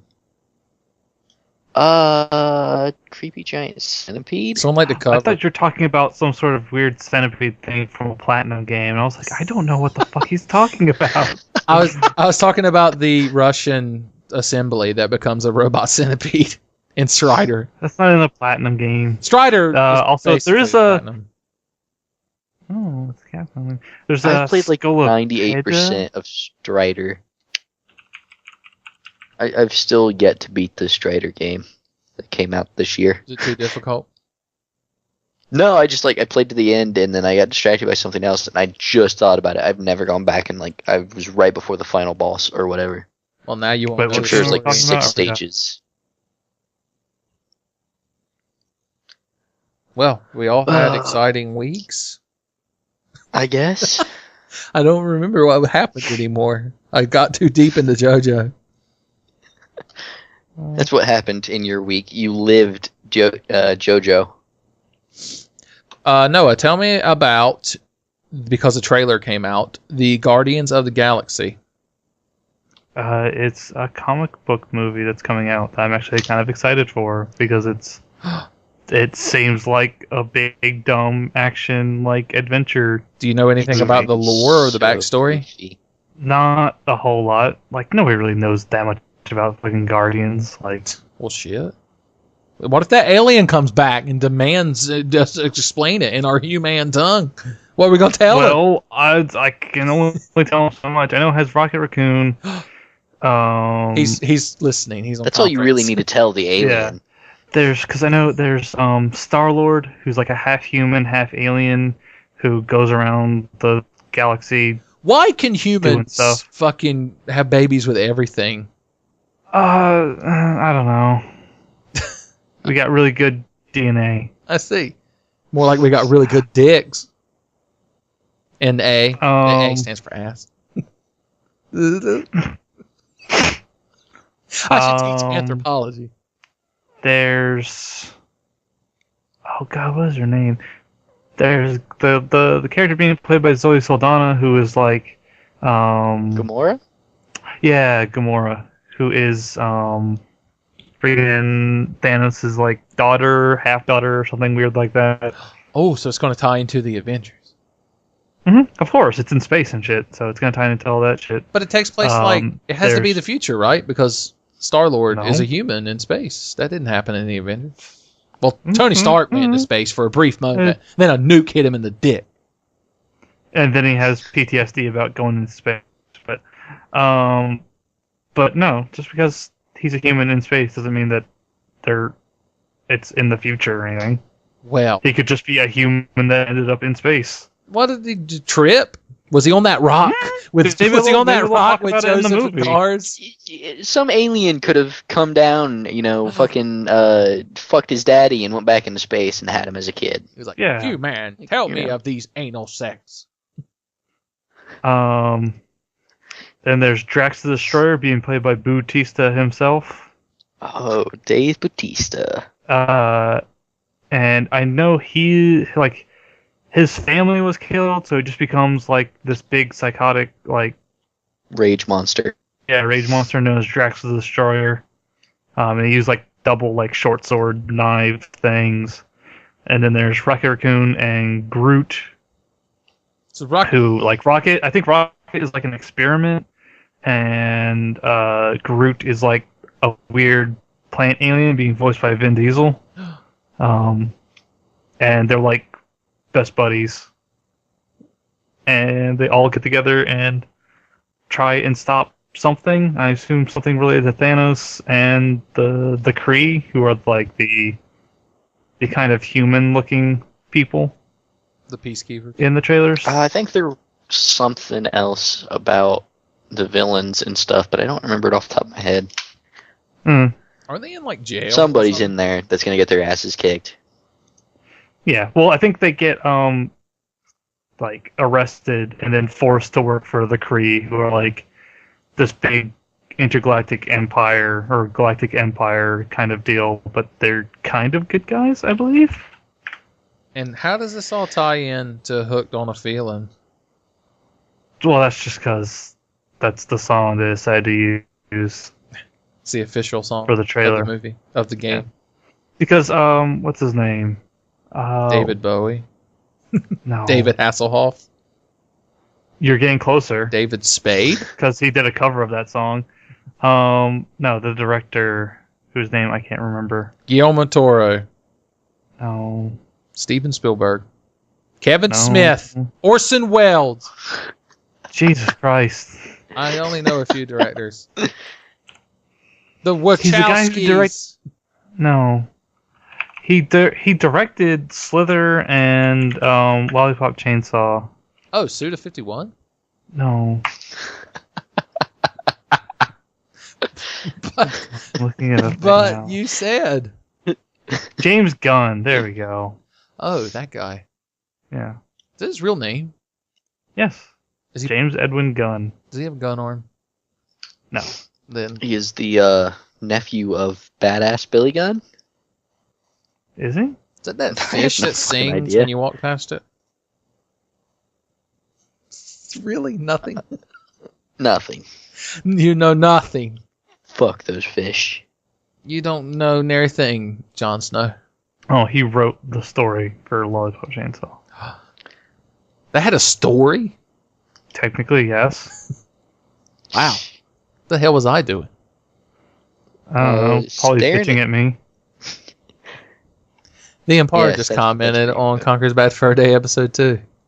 Oh God, read it out loud. Right he said, if it makes you feel any better, this is pretty much exactly how my experience with the game went. Oh, I need to make episode 3 live. We'll do that during the podcast. That way they can get insider scoop. Oh God. I have all the way up through episode 6 uploaded. I should just make them all live so that people are like, so much Conquer. So you upload your shit beforehand? I upload it when I go to bed and go to work. That way I can just leave it because it takes a fucking month. See, I am lucky enough to be able to upload videos in 20 to 30 minutes, so I don't have to You're a internet Bulk up fat of cat. bullshit. All right. You two are going to be my fucking social managers right now. What can I put in the tags of this video that'll make it popular with the kids? I've got all my usual Conquer tags already. Just say things that kids like, and they'll go into the tags right now. Singing poo. Singing poo. Doesn't happen. Call of Duty. Ooh, Call of Duty. Okay. Guardians of the Galaxy. Guardians of the Galaxy. iPad. iPad. Steve Jobs. Is that all the kids like? They're very primitive. Cats. Cats. Like from Kittens. kittens. Dogs. Jesus Christ. Doge. Doge, of course. Pets. Doge of Venice. It's a government officer title. That's one of the autocorrects. Oh, what did you say, Wes? I think I just said pets. Pets In general. with a Z. Funny. Funny? Of course, it's me. I'm the most funniest man ever. Waka Waka. Oh, Waka Waka. That's a good tag. Sun ain't bad. Sun ain't bad. I think that my videos auto fill that in. They should. Well, suggested tag is cannabis, in quotations, drug. What the fuck? I'm put sure it it's in there. very popular. Go for it. Yeah, I mean, it's a suggested tag. Who am I to tell the almighty Google? Hey, Google bought Twitch. Isn't that something? Have you seen this? Have you heard about this? I don't care. Did Google they buy it, or did they just make the offer? Twitch. That's in the tags now, too. I think they have made an offer, but I don't know if it has actually gone through just yet. Yeah, I didn't hear if Twitch actually was like, sure, we'll take your money. All right. Is that everything the kids on YouTube see?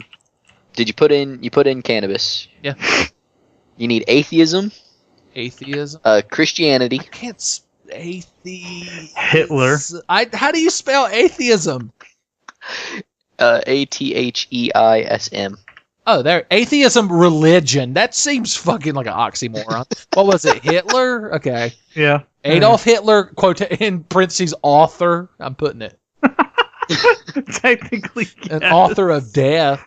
Oh, I can't save the thing. It has too many tags. It says your tags are too long. Your face is too long. All right, that means we're going to have to start putting some in the actual description of the video. Oh, shit. So let's take out... I can't take out any that we've said because people will be like, why is that in the description? So I need to put actual things into the description. I could take out boss battle and buff you. Let's see. Haystack, buff you, boss battle, conquer the squirrel, Nintendo 64, berry punch. Of course. Christmas Day, because you said Nintendo 64, and I just can't. Oh yeah. not Okay. think Well, of hold that on. video. I can erase these tags that I just said out of the actual tag thing. So Nintendo 64, conquer, squirrel, berry punch, boss battle. All right. Is that good? It's still too much. How you get like 4 tags? How does anyone get popular? Tell you what, we'll take Money. out dog, but leave Doge. Is that enough? No, it's not. We'll take You need out. to trade one of those tags for PewDiePie because it's the fucking internet and it makes me depressed. You're right. Oh, damn it. I'm leaving Hitler. That's a You gotta leave the cat that's stuff deal in. breaker. I wish this actually like it was like Twitter and it just told me how many fucking tags I'm allowed to put in this shit. I bet fucking, like you said, PewDiePie can put as many tags as he wants. Asshole. Of course. I'm taking out the sun ain't bad tag because it's a bad tag. All right. Damn. Now we're just going to do it directly into the description. So just say words. Minecraft.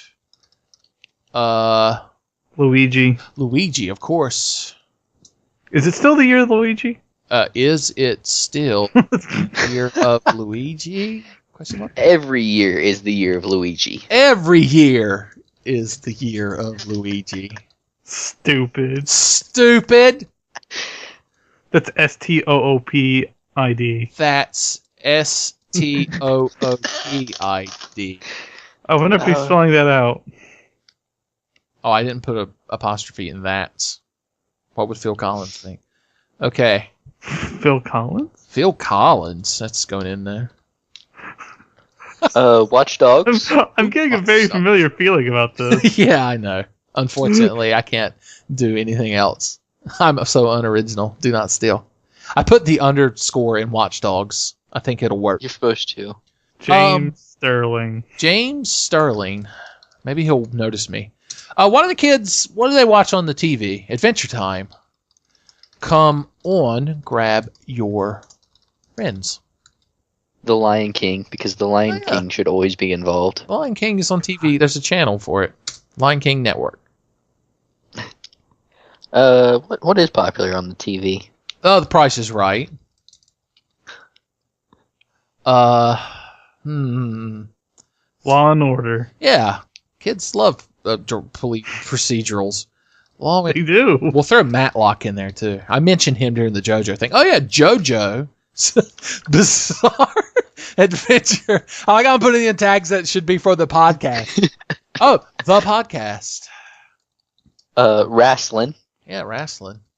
And kids apparently still fucking love John Cena. Kids apparently still fucking love John Cena. I don't know how to spell his name, so I just typed it.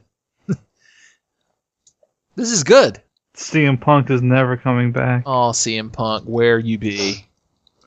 26-pound gummy python. 26 pound CM Punk stole our AJ Lee. python. Is she still on? No, she left after she dropped the title to Paige. And supposedly her and Punk are getting married next month. Hmm. I think he said something about it like before a hockey game or some shit. No, I think that's enough. I don't want them to think I'm pandering. We'll throw Twilight. No, one more about how Daniel Bryan broke his fucking neck. Oh, fuck wrestling. I'm not putting in the tags. That's not relevant to this Conquer video at all. Okay. And public, add to playlist, Conquer's Bad Fur Day, and publish. I was about And to it's open now up a new tab and go to YouTube, and I realized I already have a YouTube tab open. I do that. I do that all the fucking time.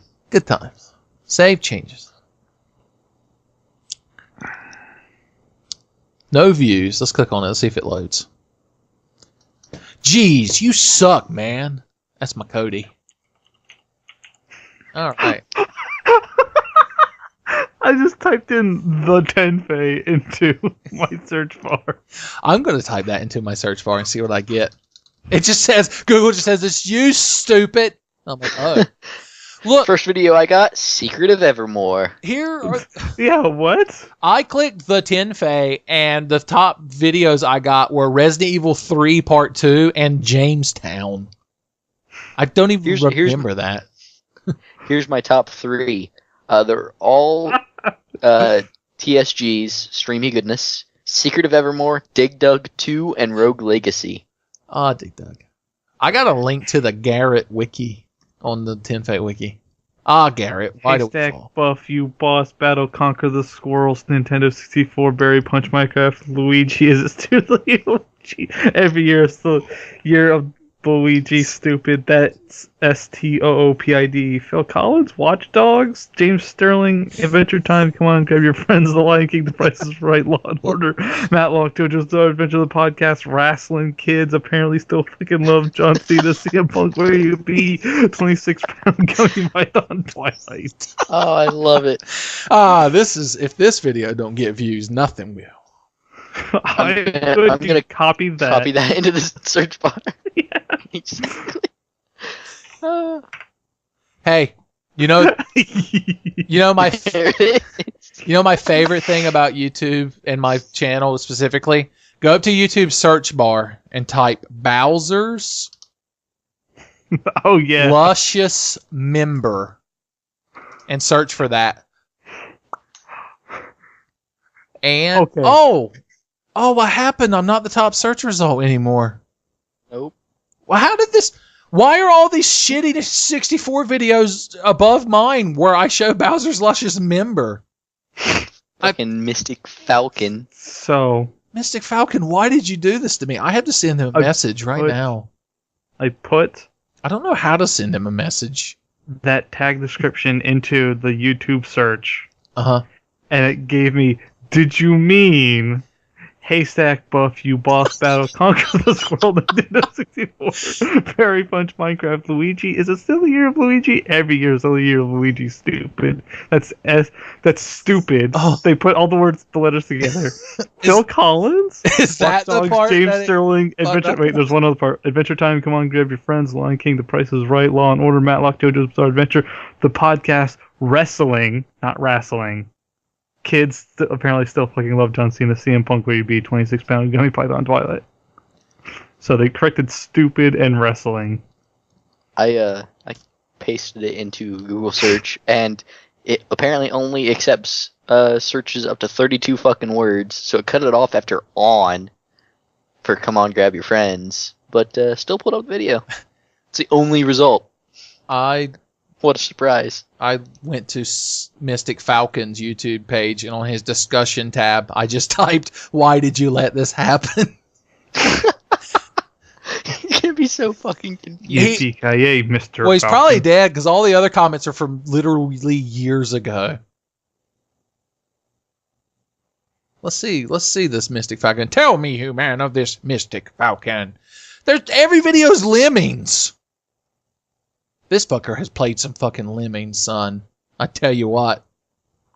I can't find a non-Lemmings video. Oh, there. I finally hit Ocarina of Time. Part 49. Part 50, Ocarina of Time. I beat that in like 3 parts. Tommy was there. That was my handicap. Okay. How long has we been? Okay, we're coming up on... We don't want to be too long. Kids, people have things to do. They want to listen to us run our fucking mouths all day. Fuck, does this guy have like 3,000 subscribers and he doesn't even get a few hundred views? It's all that Lemmings, Subscribers son. mean nothing. Well, they're all probably dead. all like spam bots and bullshit. He got a bunch of people that died in the Civil War to subscribe to him. It's like the plot, the Black Sheep. Okay. Question time. Send your questions to tenfeypodcast@gmail.com, which I'm convinced isn't actually a real thing because I never get letters in it. I did, however, get about 40 questions on my Tumblr, and they're all from one person. So Dr. Daddy Macaroni has asked me so many questions, so we might as well answer some of them, because some of them are directed to the podcast, so it'd be rude not to. We don't want Otis to tell us that's rude. That's rude, Frank. Let's see. Dear TENFENITY Podcast, I've recently decided to buy the Mario Kart 8 Wii U bundle when it comes out, and with it, taking Wonderful 101. That's a good smart man. What other games? He put the S in brackets because who the fuck knows if the Wii U has enough games to qualify a plural. Should I get with it? P.S. Could you do a playthrough of 101 to maintain my hype? I listen to the main theme about 201 times daily. I know I've asked before, but I want to keep it on your mind. Don't get forgetful, Noah. Yeah. Okay, so I'm going to recommend, especially if you have people that come over and play video games with you, Nintendo Land. Nintendo Land is actually surprisingly good. Super Mario 3D World, Zombie U isn't bad, and Rayman Legends. Wow. Yeah. So I guess on I top could of- recommend... Go ahead. On top of Wonderful 101 and Bayonetta 2, even though Bayonetta 2 isn't out yet. I could recommend that new Metroid game, or that new Legend of Zelda game, or... Oh, wait. You mean- wouldn't recommend the new Metroid game, because I have no confidence in Metroid anymore. I thought I you would were recommend describing those games Nintendo if those Land. existed. Yeah, if those games did exist. They do. Like I just said, they're in Nintendo Land. You have Walk as your me and do swing a sword, or I'm the me and I shoot tennis balls out my arm. Ooh, it's a spooky skeleton. E3 is No, there's- coming up, so... we'll get There's some- more games for the Wii U than there is for the PS4, so I can't really talk too much shit. There's some other games like new Super Mario Brothers U and new Super Luigi U are supposed to be really good, but I just don't have them. The Wind Waker HD edition is actually pretty nice. Plus, there's a bunch of Virtual Kong. Console games like fucking Earthbound and Super Metroid and shit that you should definitely get. Isn't there a Donkey Kong game? Yeah, Donkey Kong Tropical Freeze or some Tropical bullshit. Freeze is supposed to be really good. All right. So Yeah. the entire. So just go buy the entire Wii U library. Okay. Most anything first party is going to be good. Ooh, he asked, "Have you thought of putting the podcast on iTunes? It kills my iPhone battery too fast." I have, and then I realized it's not like a real podcast. Yeah, we'd actually have to have some sort of hosting service. And, put effort into it. It's just us talking, which I guess some podcasts are that, but they're good. Good is subjective. He asked, "What's your favorite Devil May Cry move?" Of course, mine's the Stinger. Stinger's really good. You saw it's the only move in the game, as far as I'm concerned. No. Table Stinger. hopper. I still don't know what it does. I think it lets me bounce over enemies. If they're tables. Yeah. Yeah. Stinger is pretty much the that and or launcher. Launchers are really good. You got any cool Devil May Cry moves you like, Wes? Don't really play Devil May Cry too much, but what I have played, launching is always fun. Yeah. Any game, launching into an air combo, always fun. I think launching is so fun in video games is because you can't do it in real life unless you trick them into standing on a spring or something. Like you do it and then they just stay up in the air while you combo them in air, so you just have hang time. Plus, in real life, if you manage to trick your opponent into walking over a spring and it launched him 10 feet in the air, you would punch him as he came down and it would break your arm. So that's good to know. It's a nice power trip when you can just throw somebody up into the sky and they're completely defenseless, and then you just meet them in the air and beat the shit out of them. It's fun. Yeah. He asks a really strange question, confusing question about sequels being different, like Max Payne 1 and 2 compared to 3, and DMC 4 compared to DMC. Well, that's not a sequel, that's a reboot, so.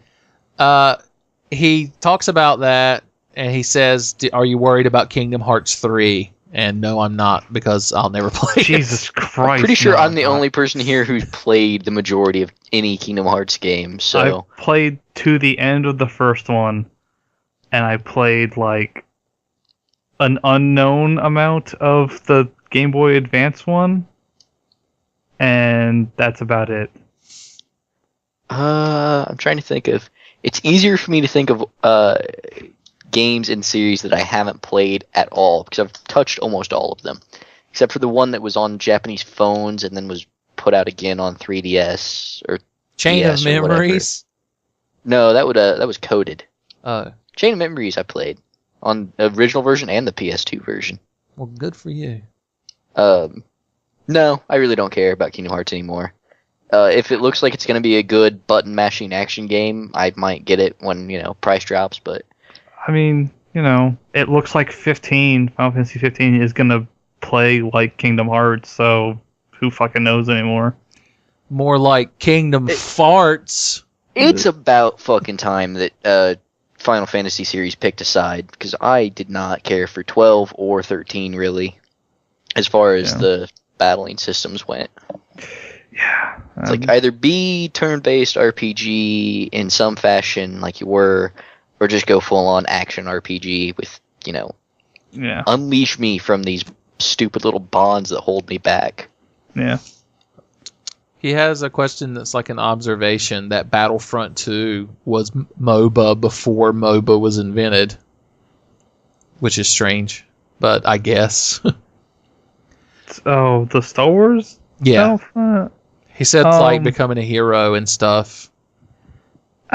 Kinda. And I guess you kill grunts in it and stuff, kind of like Titanfall. Yeah, it's like they have spawners, and there's a lot of AI controlled people, and you play as the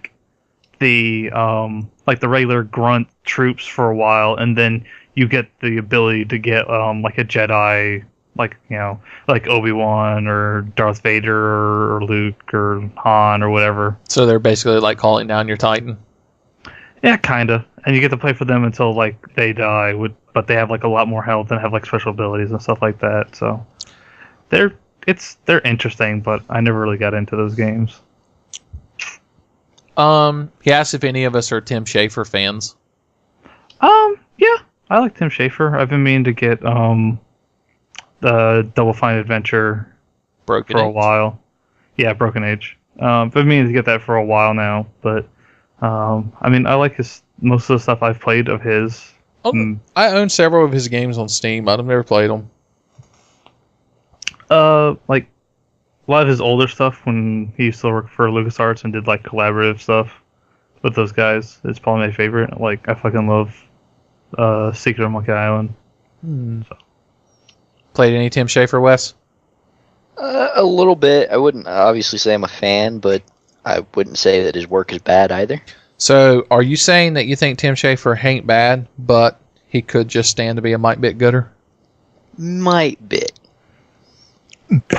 Just a might bit. God, there's so many of these questions. At least he's giving us something to talk about. He asked, what's the worst art direction switch you've ever seen? He said his is when Overstrike turned into Fuse. That was pretty fucking terrible. I think I played Fuse for the channel. You did. You played it for 1 a.m., I think. No wonder I don't remember it.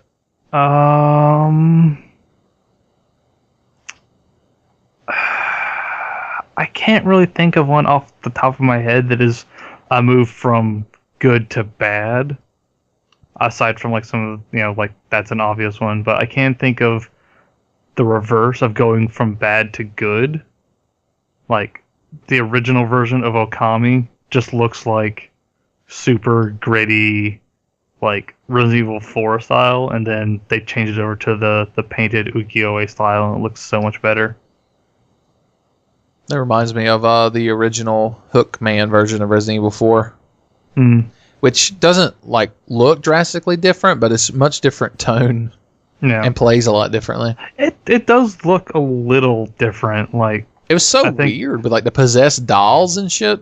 But it's more like a more traditional Resident Evil with like the static camera angles and stuff. Yeah. But yeah, I can't like. See, this is always a terrible thing about questions is that like a question like this comes along and I can't think of something, but then like half an hour I'm gonna be like, oh wait, there was that one. Well, you could message him directly and tell him you're sorry for not having to answer. Leave it in the comments. Yeah, just leave it in the comments. You got any, Wes? Art changes? No, I Pokemon? It got better over time. Do you like X and Y's better than the old DS ones? Yeah, definitely. I don't think that it got any worse. No. I do like in X and Y the little bit I've played of it how like during scenes it can zoom in on the 3D model characters and like do camera angles and have them actually move around and shit instead of it you being walking in a room as a little one block high sprite and it's like, oh no, Team Rocket, and then Team Rocket walks in and spins in a circle. When you use teleport in X and Y, is the animation still you just spinning and then you fly through the air? I don't think I've ever used teleport in black and white, or X and Y. I still haven't used an escape rope as far as I remember.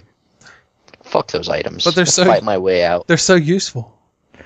Okay, so I have a question. Oh, okay. For the podcast? Yes. Oh boy. What do you think of items that have specific uses in specific places?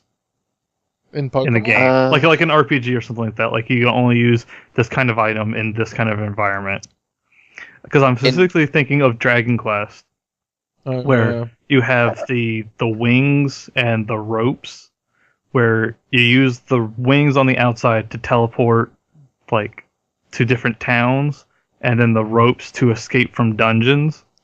Well, I mean, and if you try and use like the wing, you'll just bash your head on the ceiling of the dungeon and you'll lose it. I guess that makes sense in that game because sometimes you just want to get out of the dungeon and sometimes you need to go to another town. Yeah. So Dark Souls is a lot like that, I guess. You have like consumables that you would only use in certain areas. Yeah. Yeah, I don't really have a problem with it or anything. Not personally, morally offended by it. He did ask. A lot of these are a lot longer, by the way, than what I'm reading. I'm not trying to be disrespectful. I'm just trying to get to the meat of the question. He asked if you could seize control of the Devil May Cry franchise, how would you change it and who would you get to direct it? I would change it back. First of all, back to like DMC 1, DMC 3, DMC 4 style. And then I would probably give it to whoever the director of 4 was, because I don't think Hideki Kamiya would even want Devil May Cry back. So I just give it to the guy who did 4 because he seemed like he had an idea for what he wanted to happen with the franchise. And now I assume he works at Capcom and just sits at his desk crying with a picture of Nero. Yeah, I pretty much agree with Noah. Give it back to the guy who did 4, and go back to the original Devil May Cry series. So literally the next game would be Devil May Cry 5, and just kind of continue that transition, if that's the direction they wanted to take it, of having Nero take over as the main character with Dante slowly sliding into the background in subsequent games. Or end up giving Nero his own spin-off series, if that's what they were going for. Because I feel like with a bit more development, Nero could have been a character who stood on his own. Yeah. So that would be what I would want the direction to be for 5, and then from there either give him the series or give him a spin-off of his own that is changed in some way. I would give the series to Hideo Kojima and make it canon to Metal Gear. And you can't tell me it's too ridiculous for Metal Gear. No. But then now I just imagine Raiden and Dante in the middle of a sword fight, and it's the most glorious thing ever. And then it's revealed that Dante isn't actually half demon; it was nano machines. Oh God. I have Dust and Elysian Tale in my Steam library. I didn't even know that. I have that as well, and we'll play it sometime, and it'll be delightful. I literally just realized I have this game. I don't remember buying it. Son. It must have come in a Humble Bundle. That's I also have the Gianna Sisters. What the fuck happened? I'm sure it'll be on sale eventually for like $2 again. $2 American dollars? What if Steam used like ruples and that was the only way you could use it? Jesus. We'd be rich. I guess. What's the best exchange rate country to go to with American money? And American titties. Like some African, like, third-party shithole. Third world. I don't know that they'd even take your money at that point, like, because it'd be so useless to them. I think you just described Resident Evil 5, Noah. It's a third-party African shithole. 5 could have been a lot worse. 6 proved that. Yeah. Ooh! Here's another long question. Is there a game you would rename? Like you don't like the name of it? A game that I would rename? Anything Kingdom Hearts. But dream drop distance and some fraction number. Yeah, days. I would rename any of those. Yeah, there's a lot of like the spin-off games have some pretty bad titles. Almost all of them have terrible titles. In general, it's really terrible and cliche, but like for going for spin-offs, the only one that I would say doesn't need necessarily be changed is Birth by Sleep. What does that mean? Play the games, Ben. No, tell me. Man, explain this stupid bullshit to me. I don't remember. It's been so many years since I touched Birth by Sleep. I don't even own a PSP anymore. My God. Is that the one with the 3 people? Yeah. One of them was like the fake Sora or something. That game is. It's like in the past, future. Yes, it's present. It's the prequel to every other game that has Sora and anybody else in it. It is the prequel to that. Chronologically, it's the first entry in the series. Of course. It's like Castlevania. Every one of them is the first one. That's right. But yeah, I don't really think I have a problem with any, like, the name of any games, really. I'd change the name of Dark Souls 2 to, oh hey, we made a Souls game. And the cover art is just the new director shrugging at his cubicle, and it's like, we made a Souls game. But be Souls, Ben. Keep your eye open for that. Oh yeah. Well, at least if they do announce it, I'll have 6 or 7 years to buy a PS4 to play it on, because that shit won't come out anytime soon. I'm trying to think of anything I don't like the name of. Sports games in Digital general. Devil Summoner Shin Megami Rio versus the Soulless Army or whatever. No, that's fine. It's the best name ever. Because at least that's like that. At least kind of makes sense. It's not just like they took a bunch of words and like threw them at the refrigerator and be like, "That's the title." It's like a name versus another name. I assume a lot of Japanese games probably have names like that before they're like westernized. Well, it's like the names of like anime episodes and stuff like that, where it's like defeat Frieza defeated. In next episode, Frieza defeated. Spoilers. No, that doesn't have like 3 more episodes. Yeah, That's right. Frieza defeated with a question mark. Just a brief interlude while Noah's thinking. I stopped following the epic rap battles of history a long time ago because they stopped being good after like the first season or whatever. But I did recently see that they did Goku and Superman, which I'm sure is terrible. Yeah, probably. I prefer. I think it maybe like 40K Space Marine, like not just Space Marine, like maybe Ultramarines or something like subtitle, but like fucking just calling it Space Marine just sounds so generic, and I don't know if that really helped or hurt that game.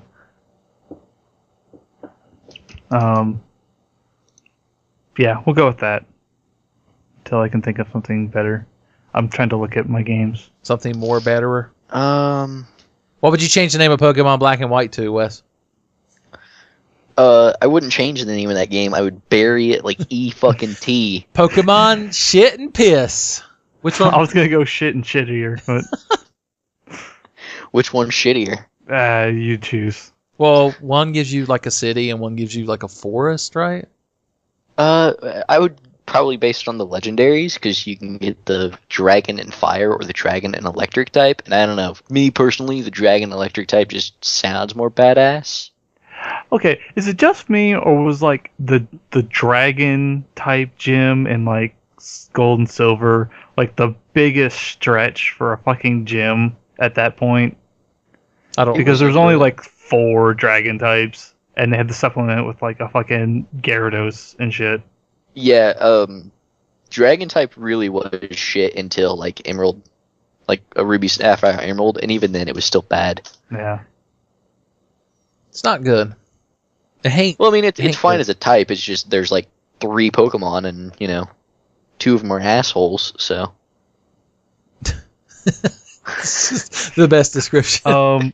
I don't know if you've seen, but they're going to be releasing a Revoltech Mini series, and the first 2 are Kanuka Man, aka Ultimate Muscle, and fucking Solid Snake from MGS1.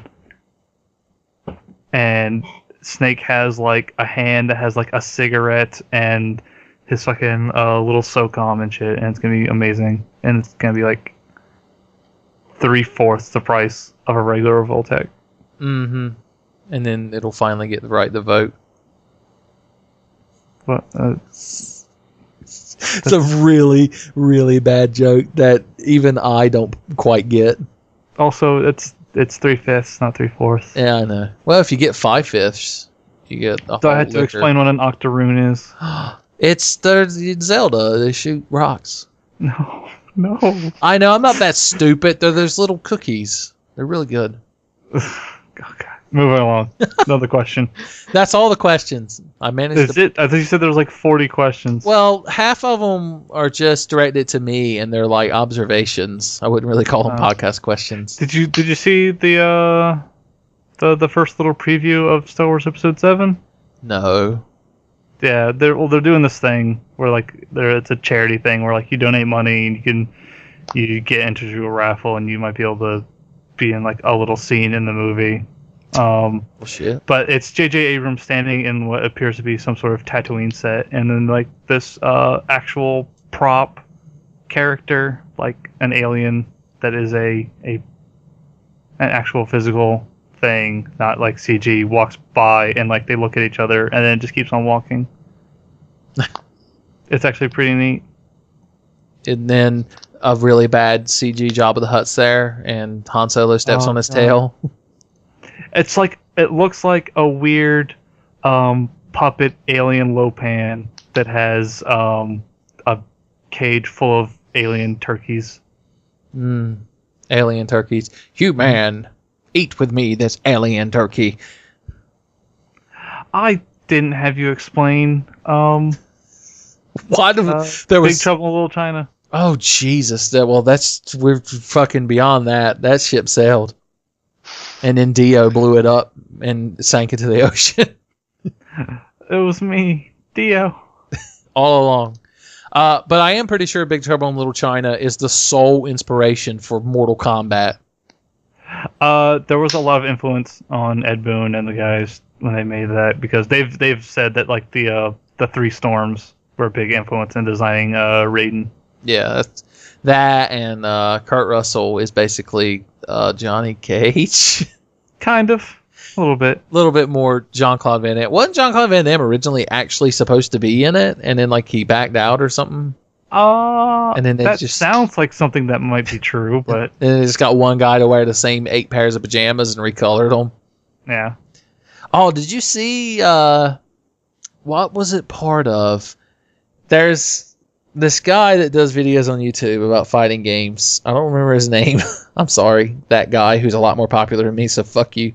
But he was doing something about an unreleased, teased HD remake of like Mortal Kombat Trilogy, and he showed actual shots of them, and they had a studio with a big green screen, and they were getting actual actors to come in and dress up again so they could get higher res pictures of them to make the sprites with, and it looked really awesome that they went to that much trouble. Like there was a guy dressed as Kung Lao and all kinds of shit. Could have been cool. Me and my friends used to play Mortal Kombat. We were Mortal Kombat kids. That was the style at the time. Didn't really play much Street Fighter. I couldn't figure out what the fuck Ryu was saying. That's not important. At least in Street Fighter, or in Mortal Kombat, you've just got come here's and get over here's and finishes his hymns. And whatever Raiden said. And whatever Liu Kang does. Give me your best Liu Kang bicycle kick, Noah. Shh, I don't remember what noise he makes. I didn't play that much Mortal Kombat, despite having it on SNES that I got from a neighbor. Albatross. That's the word I needed. That's what you've always been, Noah. Every time I try to do something to make the kids like us, you're just like, oh, I don't know. Oh, I gotta take my Metamucil and go to bed. Yeah. Night court's coming on.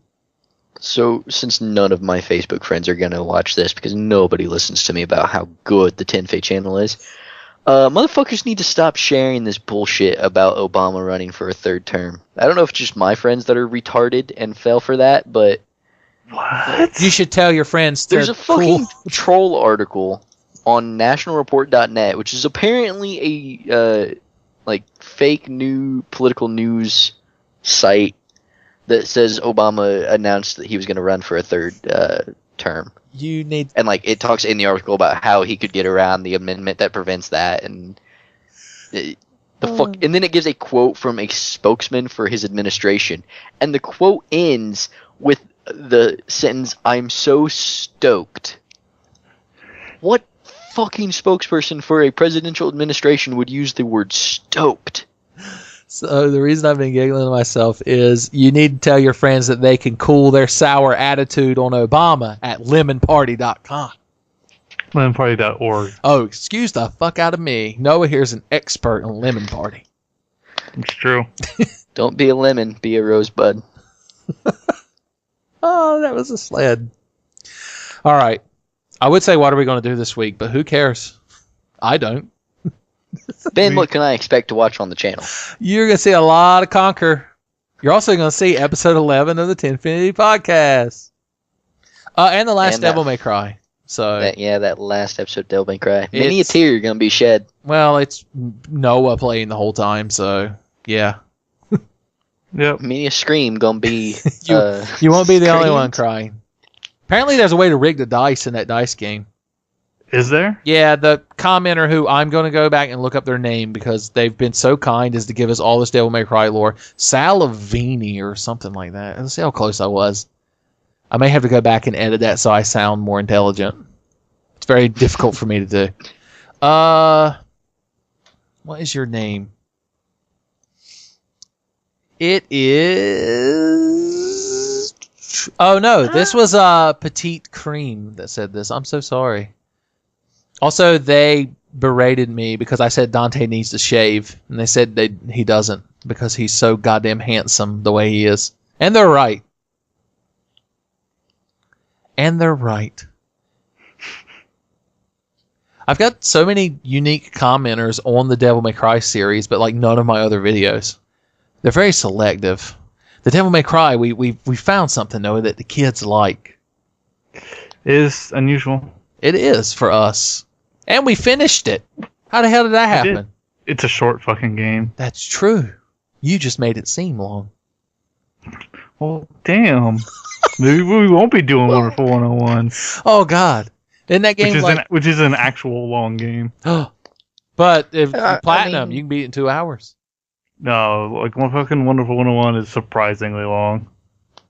The Devil May Cry playthrough would have been 6 hours longer if not for that fucking jumping along fan blades in slow motion segment. God damn it. That's fucking bullshit. I felt bad for you, Noah. There's something sort of similar to that in Conquer, except the blades are underwater. Oh, God. That Conquer playthrough is so strange. I'm like, it's almost like I'm drunk, but I'm not. I'm just bad at it. You're just kind of in a daze the entire time. I am. It's a strange game. Maybe we should play a certain game. A certain mystical game of legend. I know what you're hinting at. Super Hydlide. Exactly. Oh, Jesus. We'll do it. We'll be the only people. We will be. We'll be the only people to watch it too. That's the truth. So that's what's going on. Wes, you're out of school for summer. You're on spring break, so I assume you are crushing kegs on your forehead. Is that true? I don't feel like that's true. I'm out of school for summer vacation, which means beaches and sex, I guess. Oh, you should have said hoes. In Beaches and Iroquois? hoes. And your strange foreign land that's an island and has beaches all around it. And the center of it is a beach, too. It's a beach country. It's just a sandbar. It's that's in a circle. it's the Sahara Desert. It's just beach. Jesus. It's my own private island. I rented it for the summer. Your own private Idaho. How big does a piece of land have to be an island? Not that big. 16 square feet? I don't. Maybe. Is there a specification? There's a guy that made an island out of bottles, and he lives on it, and he flips off Uncle Sam. I feel like that's not good for the environment, but okay. Well, he's using them to be an island. The sea turtles can't get stuck in them now. You ever seen the YouTube video of the little baby fox that has his head stuck in a jar and a Russian soldier helps him? No. Look that shit up. It's adorable. I'll do that in a little bit. So, yeah.